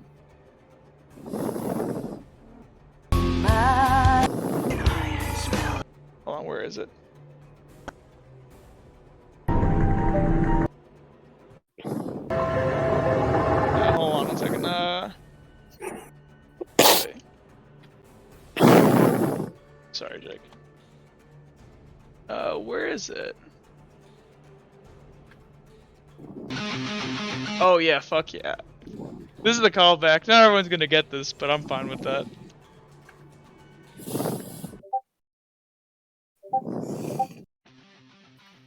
I get this. What are you talking about? I know, but people on YouTube might not. Okay. Yeah, zombie first here. Let's just. I'm gonna make a general roll for all the zombies. Okay. Zombies get a 2. So go ahead and make your combat roll. I'm bracing. Yeah, but so you don't get injured by anything, but you are exactly. Not I know. But I'm bracing. Actually, I'm sorry. You guys have high ground right here. Yes, we do. So do I get my roll back? You get a actually. So you roll me 1 extra d6. Usually with high ground you get No, I'm sorry. Roll me 2d6 because you actually took away 1 dice for your vision, didn't you? I did. Okay, so then roll me 2d6. I fucking love this song. Dude, this brings me back. Oh my gosh, hold on. Sorry, I'm having issues. Yeah, you get a 4, so you get a level 2 victory over zombies. Kilroy's gonna roll. Kilroy rolls 2 plus, so that's his base roll plus his high ground. 1, 2, 3, gets a 3. And he is bracing, so he gets to level 3. Koyo's gonna roll. We're not even gonna do it. So are you just trying to like chop and slash as many of these things back as you can? Yeah, basically. That's what I'm trying to do. Yeah, sure. So knock as many down as I can and like get as we're knocking down, we're kind of like inching our way back as the door, I guess, is slowly opening. Yeah, so these zombies start charging and bum rushing you, and they're like piling over each other and tripping over these bodies in front of you, just swacking and trying to grab anything they can. You guys are cutting off fingers left and right and stabbing things in the eyes as you guys are back to back, slowly making your way out of here. And the second that this thing opens up, Kilroy slinks through, and you're just there alone for like half a second, and you look back and you see this thing over in this corner just kind of sitting there like watching you, its head just clicking like it's listening intently, and you're able to slip back. And the second you do, you hear this. I'm leaving my lantern. I don't give a fuck about that lantern. You hear this loud, and they stop, and all the zombies begin to back up, like they're not going out, and you guys lose sight of the zombies. So and we close the door. Yes, you guys both kind of like pull and push the door closed, and it's technically unlocked still. You got. Well, I have the key, so I'm gonna lock it. Yeah, so you go ahead and lock it, and yeah, it's in a combat. Can we move? Are we moving back over to the other map? Yeah, 1 second. I'm trying to. Oh, I didn't mean to delete you, but I'll move you over there. I'm gonna go ahead and also like. How much stuff is on my shield? Like, how much of the disgustingness is on my shield? Let me 1 second here. Let me get the music going. Because technically, all I did was tear an arm off, but it wasn't anywhere near it, and I pushed someone down. I'm assuming that these things are like slathering and stuff. Like Okay. you guys are kind of coated. Let me go ahead and turn off the music, get something more appropriate. What was Jake? What was the name of the Latin? Was it church music? Oh, I got it. I got you, though. You got me? Okay. I already have it pulled up. Okay, let me pull you up. For anybody who got the 115 reference, good for you. Congratulations, you're cool. That just means you're an OG COD player. That means you're an OG COD player. Yep. Let me go ahead and clear up here so you guys can't Sorry, see. I'm just getting it set up. You're good. Go ahead and back. That was a great song, though. Yeah, it felt appropriate. Cover up? Okay. Yeah, you guys can't see. Yeah. You guys kind of back your way out, and both of you like slathered in this like this Okay, white. I lagged out for a second. Each of you guys are slathered in this kind of like this white this kind of white slurry of like thing like just disgusting guts and stuff. You guys are like both are panting hard, and your blades are dripping wet with this white ooze. And Sarah's kind of like just walking by. She's got like a bucket of water in her hands, and she turns and she sees you guys. And Koyo begins to like vomit on the floor, and she goes, "Ah!" She drops the bucket of water and just spills it everywhere, all over the ground. And Koyo just kind of is there, just like breathing really, really hard, and just like I'm still like anxious and very adrenaline up. shaking and like holding his daggers in each hand. I'm gonna walk up and walk past Farah and walk over to him. He's kind of just leaning up against this thing here, just kind of like he's kind of looked up from his book now. And he just sees you walking over, and you have all the stuff over. And he kind of puts his hand out in front of him and backs and goes, "No, stay back, stay back." You knew about this though. Goes, this was your problem, wasn't it? What do Fucking you mean? Spore? And he kind of like steps back like a lot, and he takes Jacob. He goes, "Back up, Jacob, back up!" And Sarah begins to back up too. And Killer puts a hand on his shoulder and goes, "Uthred, stop! We can't go. We gotta stay here." We need to go to the medical district. I know, Uthred, but we gotta wait. We could infect other people. And at this point, Fine. I'm gonna slink back and like sit down. I guess I'm guessing this was kind of like a little fountain. Well, Or a pillar. Well, no, that's like a stairway. Oh, okay. And at this point, Koyo is like vomiting on the ground. I'm gonna go over to Koyo and kind of pet him and say he did a good job. It is just It's like continuously vomiting and yakking. And yeah, so they begin to like run off here, and Father Elijah goes, "Just stay right there. We'll go get the authorities." And so yeah, I kind of look at Kilroy and go, I think we deserve more than a couple copper pieces. Kilroy is just like sitting on the top of these stairs here with like two like daggers like hanging from his hand, just kind of like looking at the ground, and he's just slowly breathing it out, and he's calm and he's good, and he kind of just looks at you and goes, "Thanks for the dagger. I don't know if they're gonna give it back though." So all of our shit, Jack, is about to get taken. Nice. Thanks, Jack. Thank you. Okay, we're gonna leave that there for right now. Vince, you still here? I am. Well, Jack, Vince, you gave me shit, and then you take it away. What happens, baby. 1 second, Vince. Let me we'll do Vince's side of the story now. That was pretty fucking intense. I thought at least someone was gonna die. But you guys braced. You actually learned to brace. Yeah, but now I'm gonna lose all the shit I just stole. Well, you got out with your life. Actually, Jake, if you want, you can try to stash some of the stuff in your bag if you want. Yeah, I'm gonna go ahead and I guess. Well, I don't know how I'm gonna get rid of that white stuff. Well, technically, it got on the outside of the bag. It necessarily hasn't gotten on the stuff inside the bag, but yeah. Yeah, but it's on my shield. I mean, you're kind of fucked. Yeah. So yeah, in that case, I'm just gonna leave it there for right now. Look, you got out with your life. That's how it happens. I legit thought I was trying to kill Kilroy the dog. I know. Okay, Vince, give me one momento here. So Vince, you left Castle Teardrop, right? I did. Okay. Vince is going to school. I'm going to Hey, school. Vince, what did you do over winter break? I went back I to went school. to school. Vince goes to school, us literally fighting a horde of undead. The school of hard knocks, baby. Here, let me change the music here real quick. Hold on a second. That's lame though. School is where it's at, you know.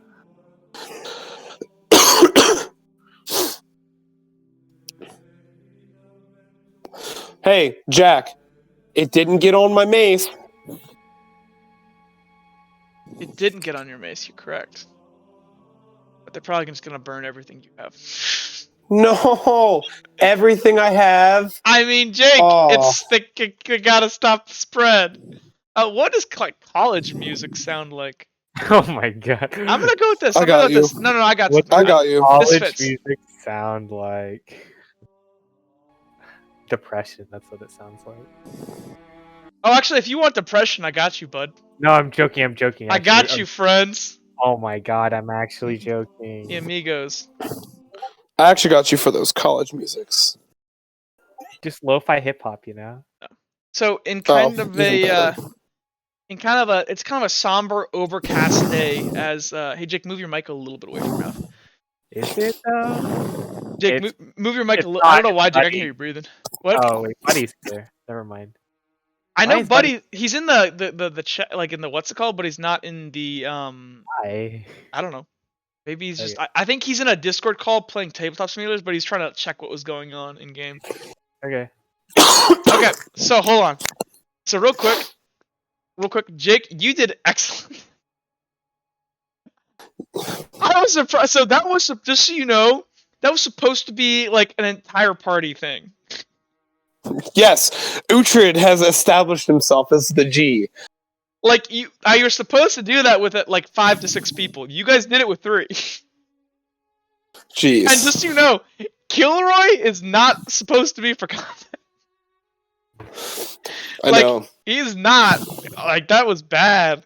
Not gonna It kind of made me feel like Though honestly, it kind of made me realize how powerful dual wielding is. what I felt like was like I was just fighting off a horde of Russians. Oh lord. Back in Verdun.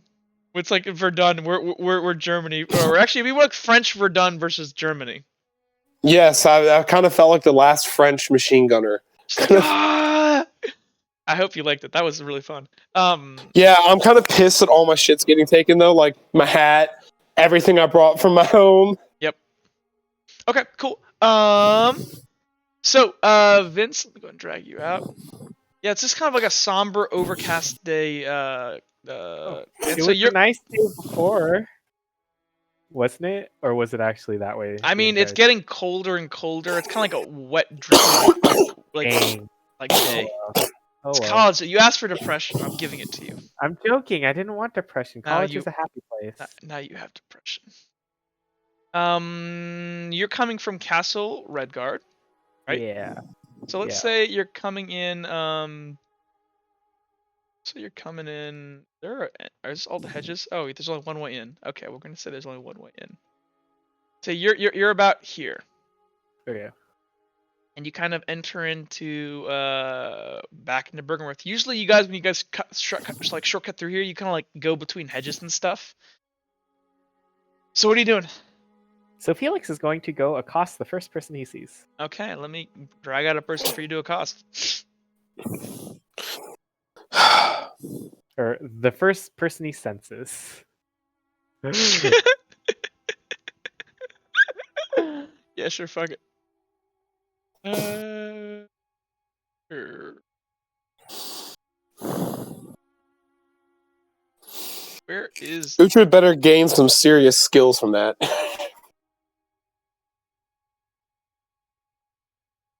You see this guy out front here, and he's like, it's kind of like a cold, dreary day. And let me make him a bit bigger so you can see his face here.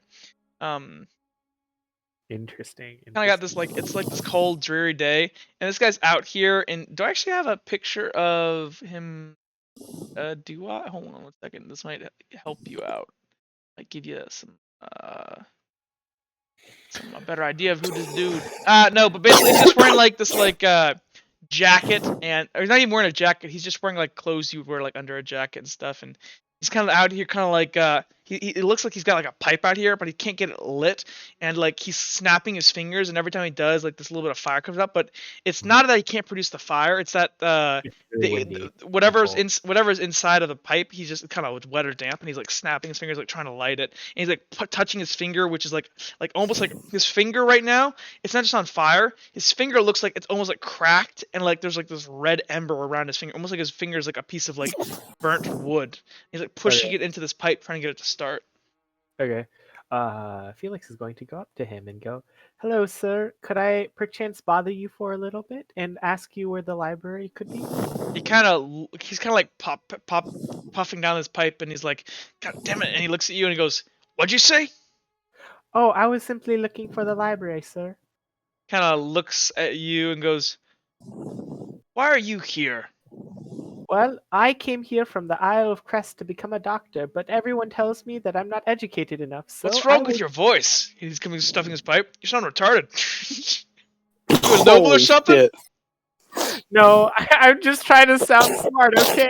He kind of just chuckles and then he goes, No one takes me seriously here, You- and I'm you- just doing my best to change myself." And he kind of just like spits out on the ground like a big loogie. And kind of You lays. should tell him if you talk loudly, you sound smarter. Oh no. He kind of looks at you and he kind of goes, I was told that if I use a lot of big words, I'll sound more photosynthesis. What? "What the fuck is that?" Wait, have you not heard of that joke? Yeah, I have, but he doesn't know what photosynthesis is. Oh, He kind of looks at you and he goes, "Fuck!" And he throws his pipe down and he like curb stomps it on the ground. He's like, and he like claps his hand back and forth. He goes, "You know, if you really want to sound smart, cuss a lot." I don't think that sounds smart at all. Are you okay, Shit, sir? that was my only pipe. Ugh. Is your pipe the problem, or what's burning inside Well, the problem? If kinda- Felix didn't give Uhtred his pipe. He didn't. You did? Felix still Yes, had you did. No, he didn't. Yeah, he did last session when we were Oh, no, standing you- outside. You asked for it, but Felix did not give it. If it's called No, Oh, Felix asked and I took it. Felix, did you give the pipe to Uhtred? Do Did I have give it. I have it right on here on my sheet already. you have two I have pipes? 2 pipes. Well, Did you take it in the room? I took it and put it in my bag What? when you Well- gave it to me last session. I gave it to you, right? that's fair. Yeah. Okay. So Okay. yeah, you kind of sitting here and he kind of like stomps out and he looks at his pipe. He goes, "Oh fuck!" And he kind of leeches down and it's kind of like his pipe, like the stem of it's broken. And he kind of just, he kind of goes, "So you what? You here to learn magic? I mean, that would be one of the goals, yes. What's your Medicine, magic, science, anything. Okay, you gotta pick one. Well, Why kind not? of. He Why? kind of looks. He goes, "You make a fair point." And he kind of like holds his this thing in his hand. "Here, follow me. I gotta fix this shit." Okay.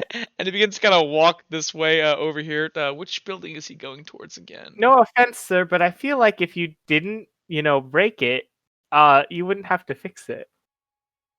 Oh, thanks, Captain Obvious. If it was so obvious, then why did you do it?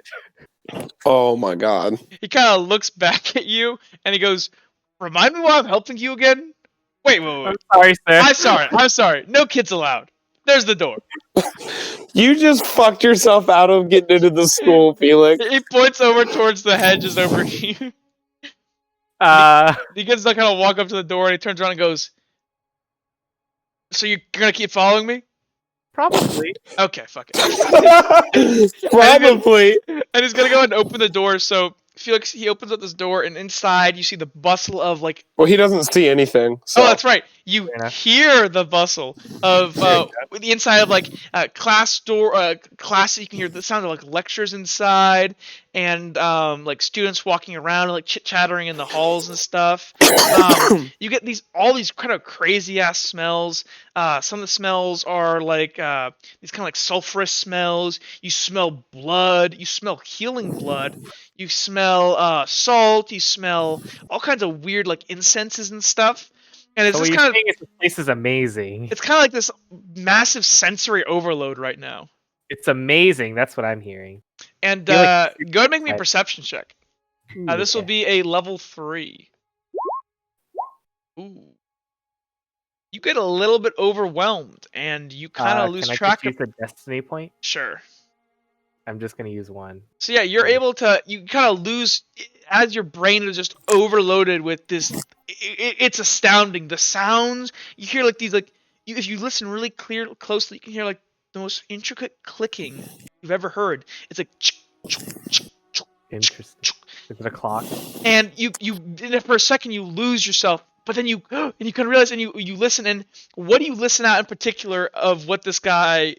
I'm gonna try to sniff cuss him words? out, and Oh, it's gonna be listening for cuss words, hearing his footsteps, and sniffing out the smell of fire because he was just trying to light a that's a fire. good idea. So you sniff it out, and you hear "out of my fucking way" as you smell the sense of smoke, and you re-find this person, and you follow him, and you kind of go up a flight of stairs or two, and you round away into what appears not to be a lecture hall from your kind of it's a smaller room, and there's a desk inside by your like echolocation, and he kind of leans in behind his desk here, and he kind of you hear him sit down, and he goes, "Close the door." Okay. So Felix is gonna turn around and close the door, and then sit down wherever he was told to. Here, 1 second. Do I have the desk office for this one? I thought I did. 1 secondino. I think I have this in my downloads folder.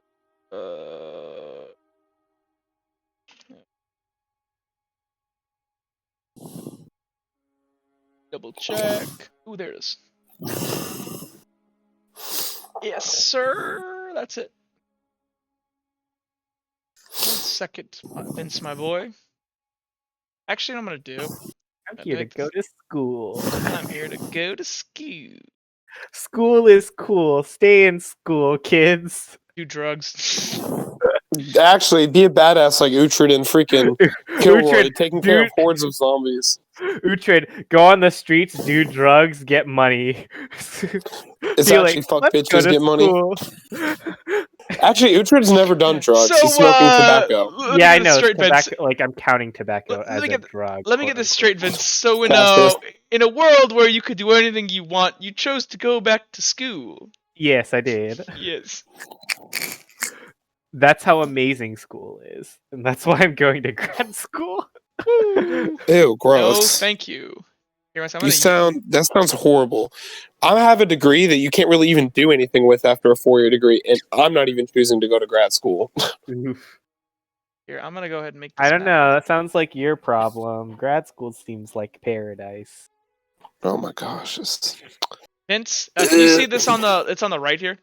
Oh, yeah, it's a tiny office. I see. Yep, tiny office. Zoom into. Zoom in. Make sure I zoom in for our people on YouTube. Is he taking his entrance exam? Oh yeah, shit. Am I about to take an entrance exam? Yo. So this guy is kind of just like in here, and he's like messing around with his pipe, and so go ahead and make me a perception check. Okay.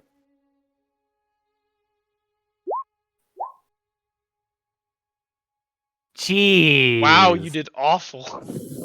Yeah, everything seems above board and everything's good in here. He's got some nice plants. Nice. Okay, sounds good. You have the smell. You smell smoke and stuff, and from what you can It's just a little too perceive. smoky in here. Jake, move the mic away from your mouth. I'm sorry, but I can hear you. I'm breathing. sorry.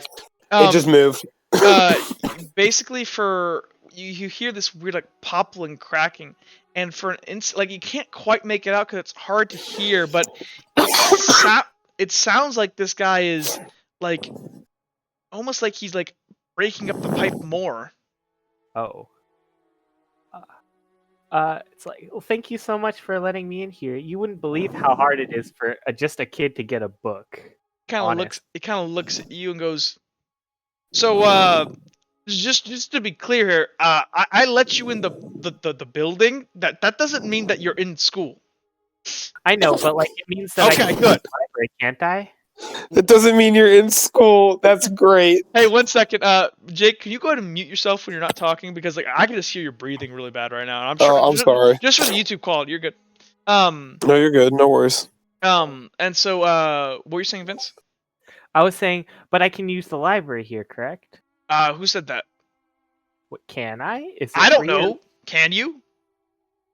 Do you even work here? You work here, right?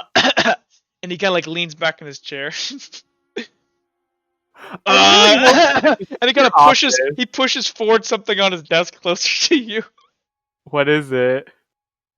Or can I reach out and grab it? You reach out and kind of like you kind of like look around like you're blind as you grab this thing, and it's like this like triangle Nope. thing. I'm gonna look down at it, and then grab it, and it's a triangle, and I'm like, I'm just like staring at it like an idiot. He goes, feeling look, it over. I'm sorry, but if you can't read, you definitely can't go to school here. I I mean, I can technically read. You can't read that though. It's a triangle? He kind of just like face palms and he goes, "Get out of my office." No. Is it a triangle? I'm asking you. It's like narrate it. it's a triangle, but it's kind of like long. Okay, I'm gonna try to feel it. Like I'm clearly feeling There it. appear to be right? letters. Okay, can I like make out what the letters are with my hands? Yeah, sure, it's pretty easy. It says Professor DeWitt. Professor DeWitt? He kind of looks at you and he goes, but like the way I'm reading it, "So-" it's really clear that I have to rub my finger. Yeah, over I know. each He gets it. And he letter. kind of goes. So you're blind? I mean, I don't like to say that, but technically yes. What do you want I me to would say? say that I am visually impaired. Well, That's stupid. every You're time blind. okay, well, every time I tell someone that I'm blind, they fucking treat me like a kid and won't let me enter the library. Well, You see to where be this is going, fair, right? to be fair, blind is not a good thing. I know it's not a I good hate to thing. be Why brutally can't honest with you. keep it secret? Well, actually, it kind of makes you suspicious. You probably should just tell people. What I would do if I were in your situation is actually use it. Use it, like just tell people that. But Oh, make every them time feel I tell bad. people- You know. I don't like doing that. I'm a capable person. I promise. I want to be more useful. Well, you made it this far to get here, so and he kind of leans back, and you hear him like pull out what seems to be some kind of like wooden box. He kind of slams on his counter, and he picks up the broken parts of his pipe, and he tosses it in the box, and he begins shaking the box. Okay. Sir, what are you doing? Don't worry. Where are you from? Me, I'm from the Isle of Crest. Oh, really? And he kind of still shaking this thing, and as he shakes it, it sounds less like multiple things hitting the inside of the box, and more like one thing hitting the inside of the box. How are you doing that? Doing what? And he goes ahead and opens it up, and he pulls out a now fully formed pipe. That fixing the pipe by So shaking. I thought you said you couldn't see. I can't, but I heard it. Oh. Different pieces clattering around and becoming one piece is very distinctive. See, sir. actually, if you were really smart right now, you'd be lying that you're actually blind. Here, and he holds up 2 fingers. How many fingers am I holding up? And he's holding up 2. So Felix is gonna click, and he's gonna about 2. Why? About 2? Probably 2. It's 2. Kind of looks. So, how did you see that? How did you hear that? Well, by clicking, I can sort of tell what things are around me, and I figured that you were holding up 2 fingers because I heard 2 refractions. Huh. Interesting. What do you call this? I don't really know. I just Seeing figured... without seeing. Well, to be honest, sir, I thought this is how everyone did it until I was told that I was blind and everyone fucking made fun We'll of me. call it Fine. voice seeing. Kind of I holds his mean- hand up in the air and does like the voice seeing. I mean, don't other people do this sometimes? You're the Just 'cause first that I've met that done this. I don't meet many people that are blind. You see, I've if never you're met blind, you can't go to school because you can't read books. I can read Braille. we don't really have a lot of Braille. But where there's a will, there's a way, I guess. If I could borrow You books, still haven't really, it's rude when you don't answer somebody's question. I've asked you, this will be the third time I asked you, where, so you said you're from Crest.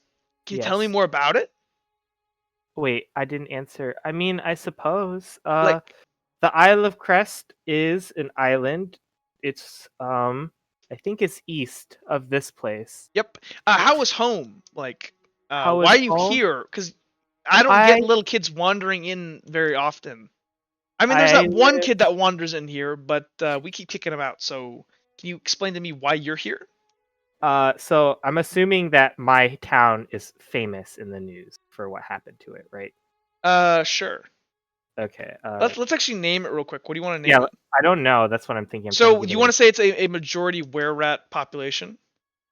No, I think it'd be like just a small like rural town. It'd just be like sort of Lycan, but like anyone can be there, and it's more like Well, the majority are Lycans. It's a very majority are Lycans. So they don't always have to be rare rat, and they're just mostly agro farmers and stuff. But like the shard thing was pretty Let's bad. call it It's Lycanville. The end. No, hold on, let me think. Also, did you say the professor's name was DeWitt? Yep. Like Dwight from The Office? No, nothing like that. I was thinking of that too. I was like, Okay, thank So you. there are Vince. I'm people so right glad now you who thought are that watching too. this and obviously get that actual reference, but you guys did not. But no, it's not that. Let's call it. We call here. I'm gonna look some up real quick. Sorry, people. We're gonna edit this out. Cambrai. Cambrai. I don't know. How do you spell that? I'm just looking up Nord City towns and Cambrai, Cambrai. Cambrai. C-A-M. Another one is Lambersart. Which one do you like more? I don't know. Cambrai sounds fine. So that's C-A-M-B what? R-A-I. R-A-I. Okay, cool. Yeah, that's near your city. I come from Cambrai. And he kind of kind of spits out the cup of coffee he's like been sipping on. He goes, "You're from, Yeah, that. You're not, Cambrai. You don't have it growing in you at all, do you?" No, I don't, sir. Okay. I think I would know. I'm if I were- interested. Here, shit. And he kind of reaches below his desk and pulls out this like little baggie and pulls out like what you can smell is tobacco and puts it in his pipe. He flicks his finger and he snaps again, and his hand like again turns into like this almost like charcoal look. And it's weird, like it almost looks like the tip of his finger is burning off, and you can see like the bones underneath. Okay, so I can sort of like feel the heat coming off of it and figure that. Sure, well you can smell like burning bone and stuff. Yeah, and I can smell burning bone. And he kind of like begins like Are press you it. sure that's okay? It smells very like flesh and bone. I mean, here. my mom always said this would kill me, but I like the taste of it. It's good. No, not that. The finger thing. Your finger, it's on fire. Oh, is it not? this? Oh, that's just a little that's a trick. But does it hurt? I'll hurt you. Oh. Well, I'm okay. I'm good. So how does a kid from Cambrai? But like Cambrai, as in you went through what happened at Cambrai? I did. Interesting.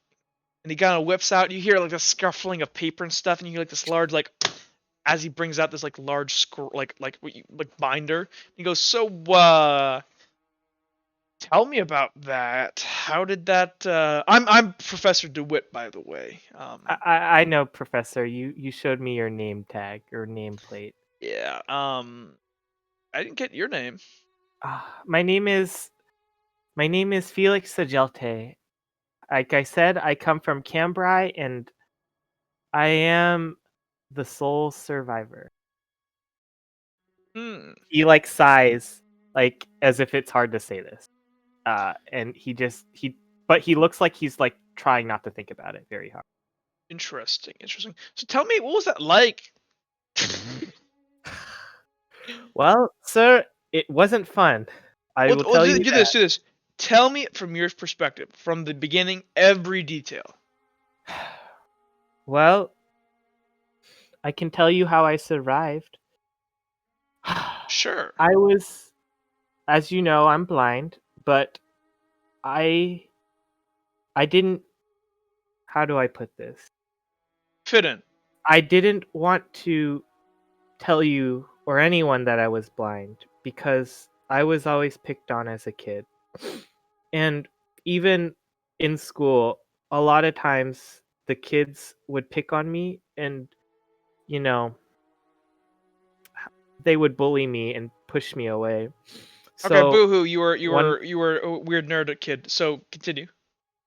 so that day I the kid there was this one kid in particular, but I don't hold any ill will to him anymore. You should. It's fun. Not after what happened to him. Oh, of course. Um they drove me into the forest, and I spent the day there crying. I didn't want to go back to school. And I'm sort of grateful, but I'm also, it was hard. So like Felix is clearly like, okay, so while this is happening, he's like, his voice is broken up, and it's clear that he's trying to talk in like a very logical, like no emotional way. Mhm. And he's like making it like as scientific as possible. Here, to, let like, me help you with that. And he goes ahead and you hear a clink as he brings out what you could only assume to be some kind of bottle of something. He goes, take a swig of that, and he's kind of like, he has his pipe in his mouth. It'll help you think. Are you sure, sir? Oh yeah, I'm Sure. a scientist or whatever, right?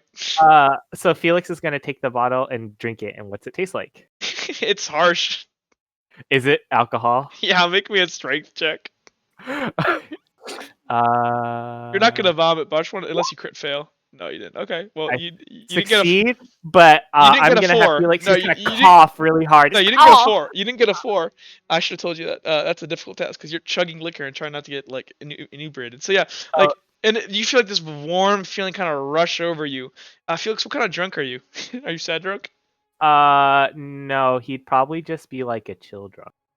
So you feel chill, and you kind of like all these inhibitions that were kind of like Yeah, holding like you that. back. They're kind of let go now.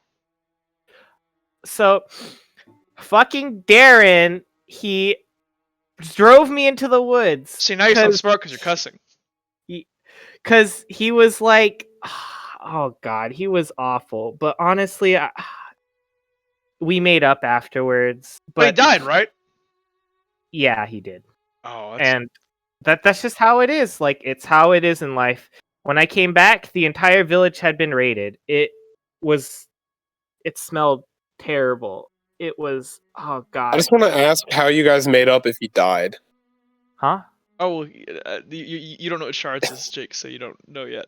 He kind of looks and goes, so the smell of burning flesh was everywhere. so they and killed, as far as I'm from the report, they killed some, but the majority of the town was unconscious, Yes. infected. Yes, they were, including my mom and dad and my sister. When did they die? How long ago?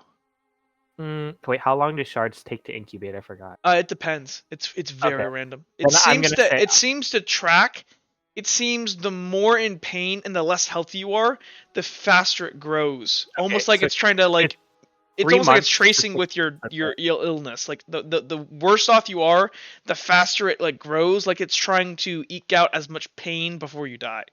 So like 6 months to like 8 months is. Oh yeah, it could be normal. years. It could be years. Like Okay. some people Okay, live okay, good. for many years. Just making sure. How long did well, my sister was the person keeping me. She passed only a month ago, and this attack, as you well know, happened 3 years ago. It's been hard. What did you notice first because obviously they started to slow down, first, they couldn't move as well, their joints started to hurt. But well, what was when they started to lose their minds? Well, the progression, I think the first week everything was normal. We thought the attack was just a fluke and that we would be fine. But then around month 3, the first person started becoming bedridden. Everyone could feel the aches in their joints. I remember Mother couldn't stand anymore, or she tried, but she had a limp, and she complained about how it ached. And after that, more months went by. They developed a cough, and some of them started to get, the shard protrusions. And so like he's looking down as if like trying to remember a log. And it's like, so then 2, 3, 4 months into it, Mom couldn't walk anymore, but Dad could, and so did Angela, my sister. And we were trying to keep everyone okay, and we had the first death in the village. It was Grandma Frelia. She was the first one to go. What did She she was say before she died? Because the she madness that is onset by, well, I she mean, I've heard actually many didn't. accounts. She was already somewhat mad, not gonna lie. She was at that age, but the only thing that we really heard was her screaming at night in pain, just the streaks of pain. And then before she left, I think the last words were something like, I see them. I see the darkness. Is that when they actually came? No, but it was like she knew it was gonna happen. Even if she never even knew that. But we didn't know. How None of long us till they did. came for the body? It happened in the afternoon. I remember the smell So she of died during the night, flowers. but they came roughly a couple hours later? 6 hours Mm-hmm. later? 7, Yes. 10 hours? He kind of is jotting this down. And Continue. then after the first case, word spread that this village had shards. And then the So the Inquisition government showed up. came. Yes. Mm-hmm. And then the Inquisition made us all.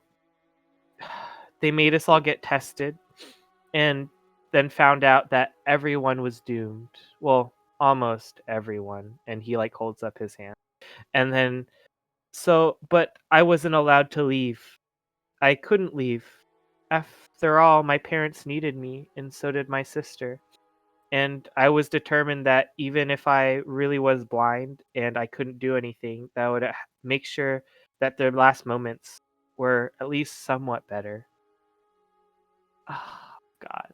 And so he's like, he starts thinking, oh, God, the madness is so awful. I know. I've heard awful things about it. I mean, we only have. Can I stop this thing down? Well, I can't really get it out of Lady Redguard.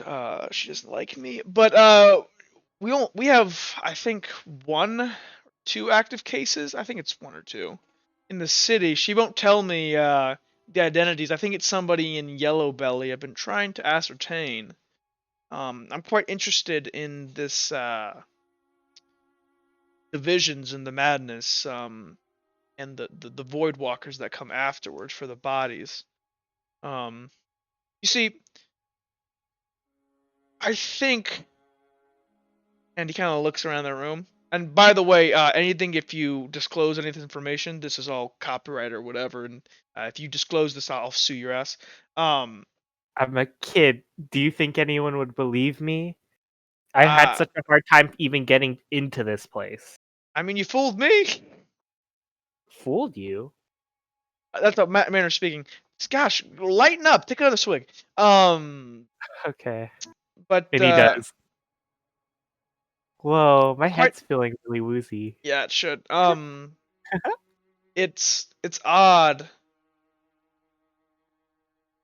The the void walkers that come.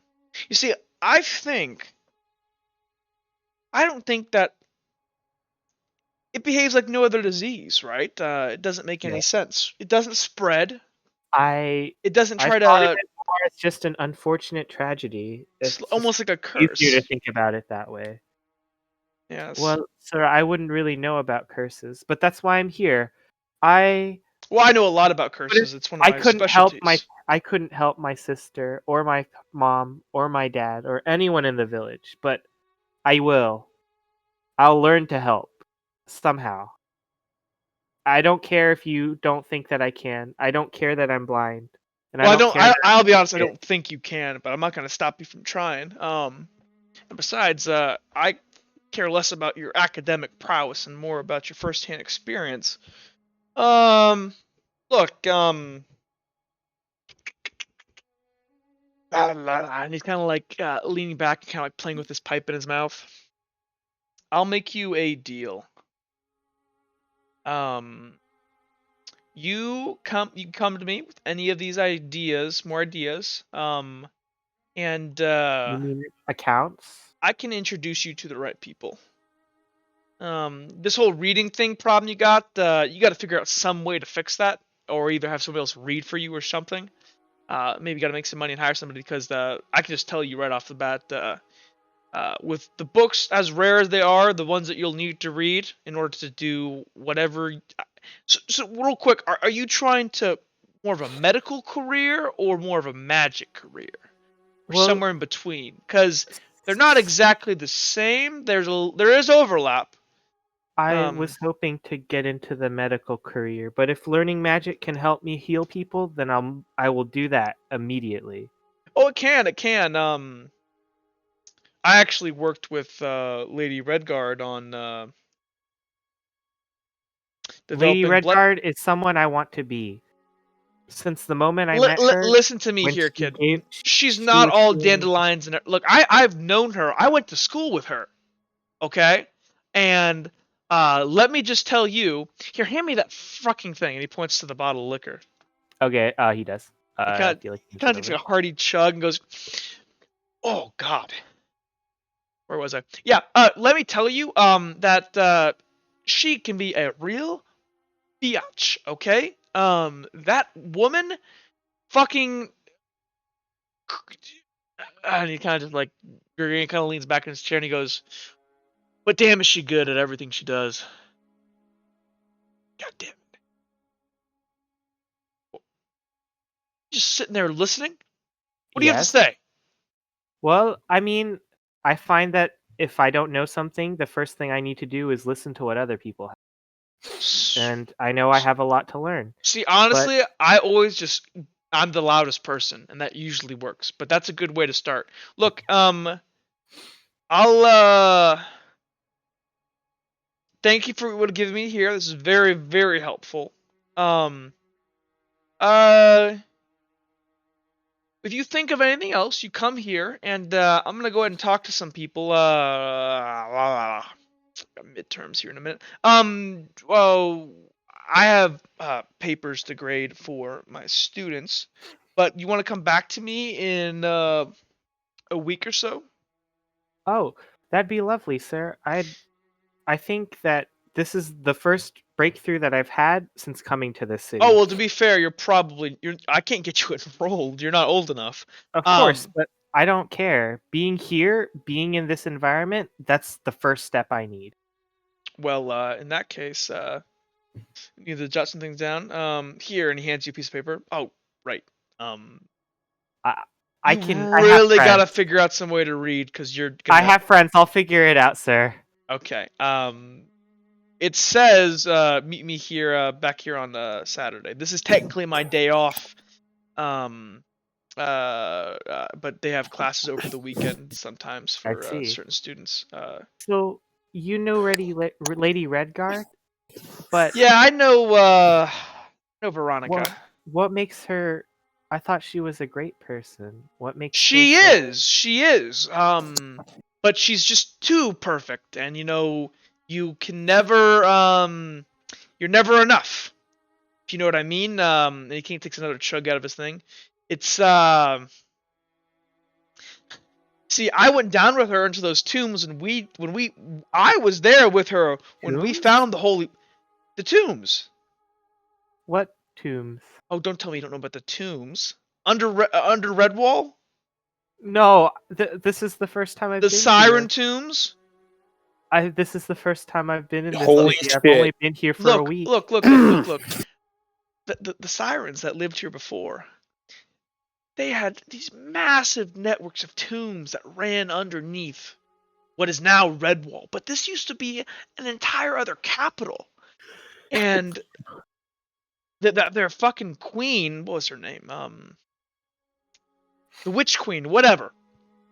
She had these intricate networks and they had this technology, okay? And they called it holy blood.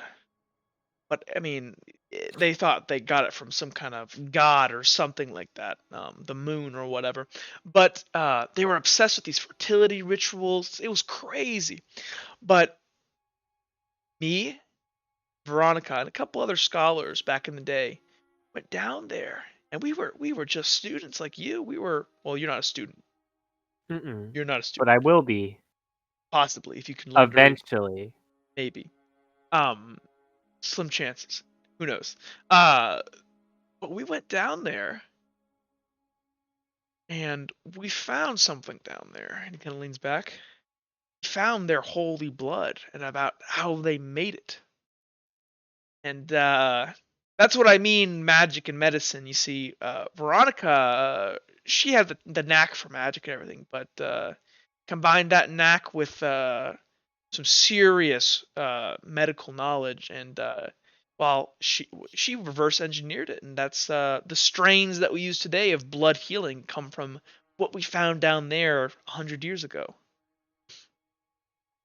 And leans Then, back in his chair. if that's the case, then that means that in the future I could make a discovery like that, and No, maybe I don't know. You're not her.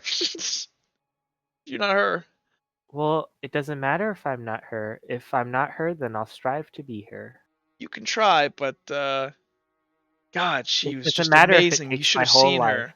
She was so beautiful and smart and. Are you sure you were just friends?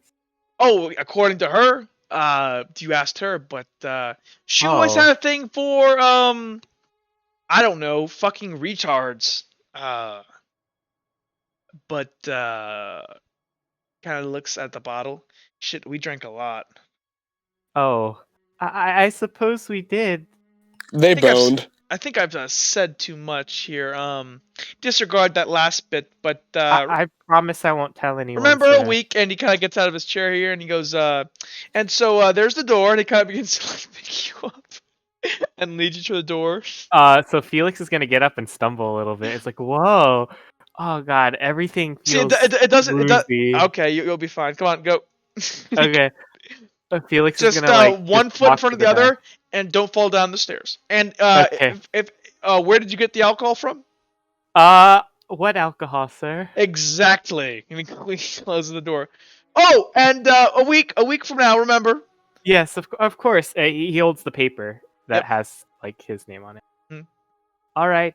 I'll be going now. Thank you so much. Get the fuck out. So Felix is gonna retrace his steps, and he has a good memory for like layout because Yeah. it's like the only way. Make me a perception check. This is gonna be a this will be a level 5. You are drunk. I'm gonna use the destiny point then. Okay. I have no more again. You I know, use up destiny points like they're I don't know. Jake candy or burned through a something. lot. I just- burned through all of mine for shit that I'm already going to get taken. Oh, that didn't even help you at all, Vince. You failed. Yeah, it didn't help me. Unless you want I to burn tried. them to try to what's it called? I don't have any more destiny points.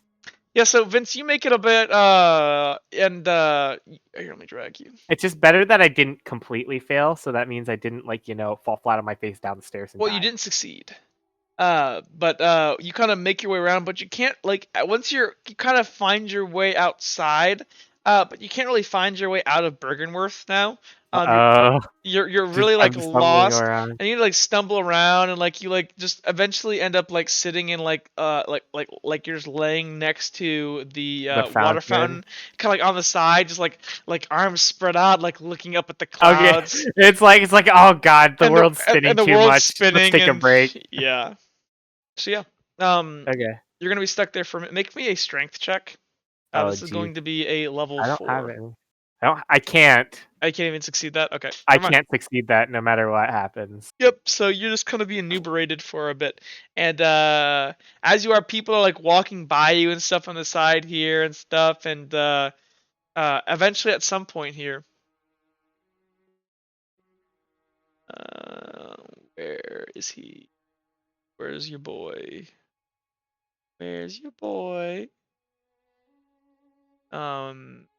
Walking up to you, you go ahead and see this guy. Is it? Where the frick did I put this guy? Here. Ah. You see this this old fart, kind of old Interesting. lanky dude, and he's kind of walking up, and he goes, "What are you doing, kid?" Just waiting for the world to stop spinning. Just for a bit. "I'm the gardener. I need you to move along so I can garden." Of course, sir. Just give me a brief second. So Felix is gonna try to stand up. Does he It's still so stumble? hard, and also you can't see, so I feel like that would make it harder. Yeah, I know. So he's literally like holding his arms out, not stumble. This old guy kind of walks to you, and like you hear this distinctive click whenever he moves. Okay.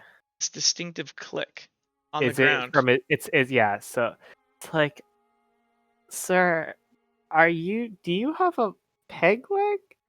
Why, of He course. It's pretty obvious.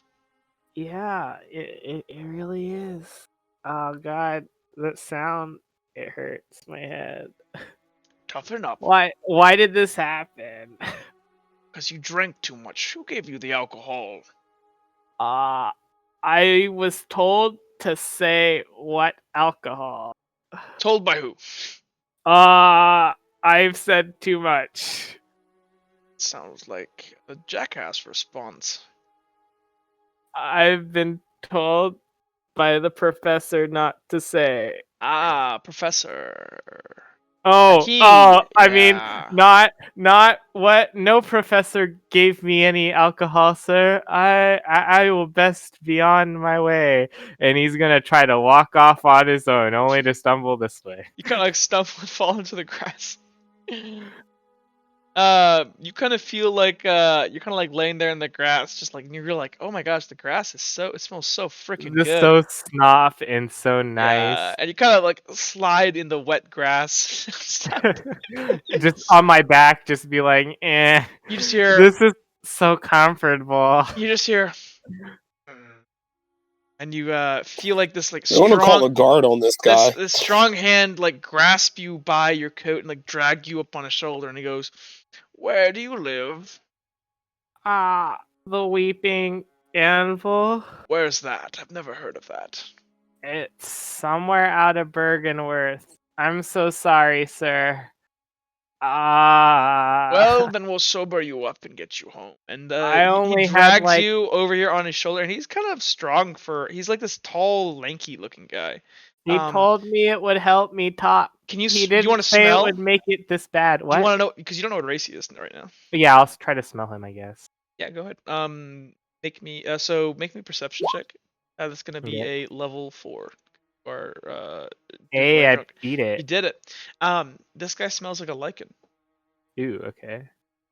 He said it would help me talk. He didn't say it would make everything all woozy. Oh, don't worry now. And he drags you in here, and he kind of brings you into this old like workshop / like cozy little house. Ooh, okay. And you see all these like various massive blades like up on the wall, like scythe blades and stuff, and like stuff for like cutting grass. And he kind of undoes his scarf and sets it down, and over on the there's a stove top on right now, and you hear like the whistling of like a hot batch of water being boiled. Do you drink tea? Tea sounds really nice, honestly. Goes ahead and My mom used to make me tea. It was really nice too. my mom did too, the old bag. And he's gonna go over and sit down next to you. It was nice when she made me tea before a year ago. Try that tea. Before she started adding all the onions and rock, other stuff. And so That's not he's how you gonna make drink the tea. drink. Yeah, I heard that Shard Madness does that. Crap! I'm Cool. so sorry. I'm not actually. I gotta. Oh man, the YouTube video is like, what the heck? Because I've been off the screen for a while. It's fine. Sorry guys. I gotta remember to adjust the screen when I do that. Okay, continue. Yeah, I heard the Shard Madness does that to people. And he like says that like it's no big deal anymore because just talked about it like 12 times. This guy is quiet. and he's He's just just gonna waiting drink. for you to try his tea. He's gonna drink the tea. The tea is pretty darn good. Not the best Ooh, cup of tea thanks. you've ever had, but it's not bad and it warms you up. And you kind of get your head clear Yeah. for a second. What's Thank your you so much, name? sir. I'm Felix. Felix Sagelte. I'm Joe. Joe the Joe. gardener. Joe the gardener. Joe Yes. the gardener. Joe the gardener. Okay. I think Well, I'll remember that. So should. It's a good name. Veronica, You can stay. Redguard, Kilroy, He kind of Professor just, Dwight, kind of just looking at you like, Joe the gardener. what's wrong with you? These people. Veronica Redguard was the person who helped heal my friends. And then Kilroy is the guy I stay with. And Professor Dwit's the one who gave me the alcohol. I suspected And as you're much. the one who gave me this nice tea. Thank you. I So, like, have he's worked. still tipsy, obviously. Have work to get to. Stay in here until you're done and just leave whenever you want. He kind of Thank stands you, up and you hear sir. this peg leg kind of like walk over to like the to like one of the walls and you hear like this like something large being taken off the wall and you hear like a piece of like cloth brush up against something extremely sharp. He Okay. goes, just take your time. Leave whenever you'd like. And Thank you you so hear much, it, sir. I'll just be outside doing my duty. Have a All nice right. day, Felix. He's gonna go ahead and walk out. How long is it going to take for me to sober up? Probably like an hour or two. Okay, so that's how long I'll stay. Cool. Yeah. So Let's. while Uhtred got his ass beaten, I got to have a Uhtred nice. didn't take a I hit. mean, I actually beat the shit out of these. Yeah, I I know, never but got like, hit. I mean, like, but like, while you were fucking about to die, almost, I'm here like Oh, yeah. goofing off in university and underage drinking. Yes. Yeah, well, I'm getting all my shit confiscated because I don't know why you can't wash this stuff off of blades. We'll see. We're gonna go ahead and end it there for right now. So we're gonna leave Felix half drunk and tipsy at the thing. And actually, you guys just want to go ahead. Actually, we'll deal with this next time because I need to do some thinking on some stuff. Okay. Dang. I'm just done. I'm a little tired, boys, and I Okay. don't want to get too far ahead because we still have other people who are going to end up playing with us. So yeah. Yes. Thanks everybody for watching. Sorry about the bad camera work. I'll try to get better at it. I'm trying to make sure that I keep that page onto that, and so you guys actually see. My bad, but thanks again for watching, and we'll see you guys in the next video. Ciao.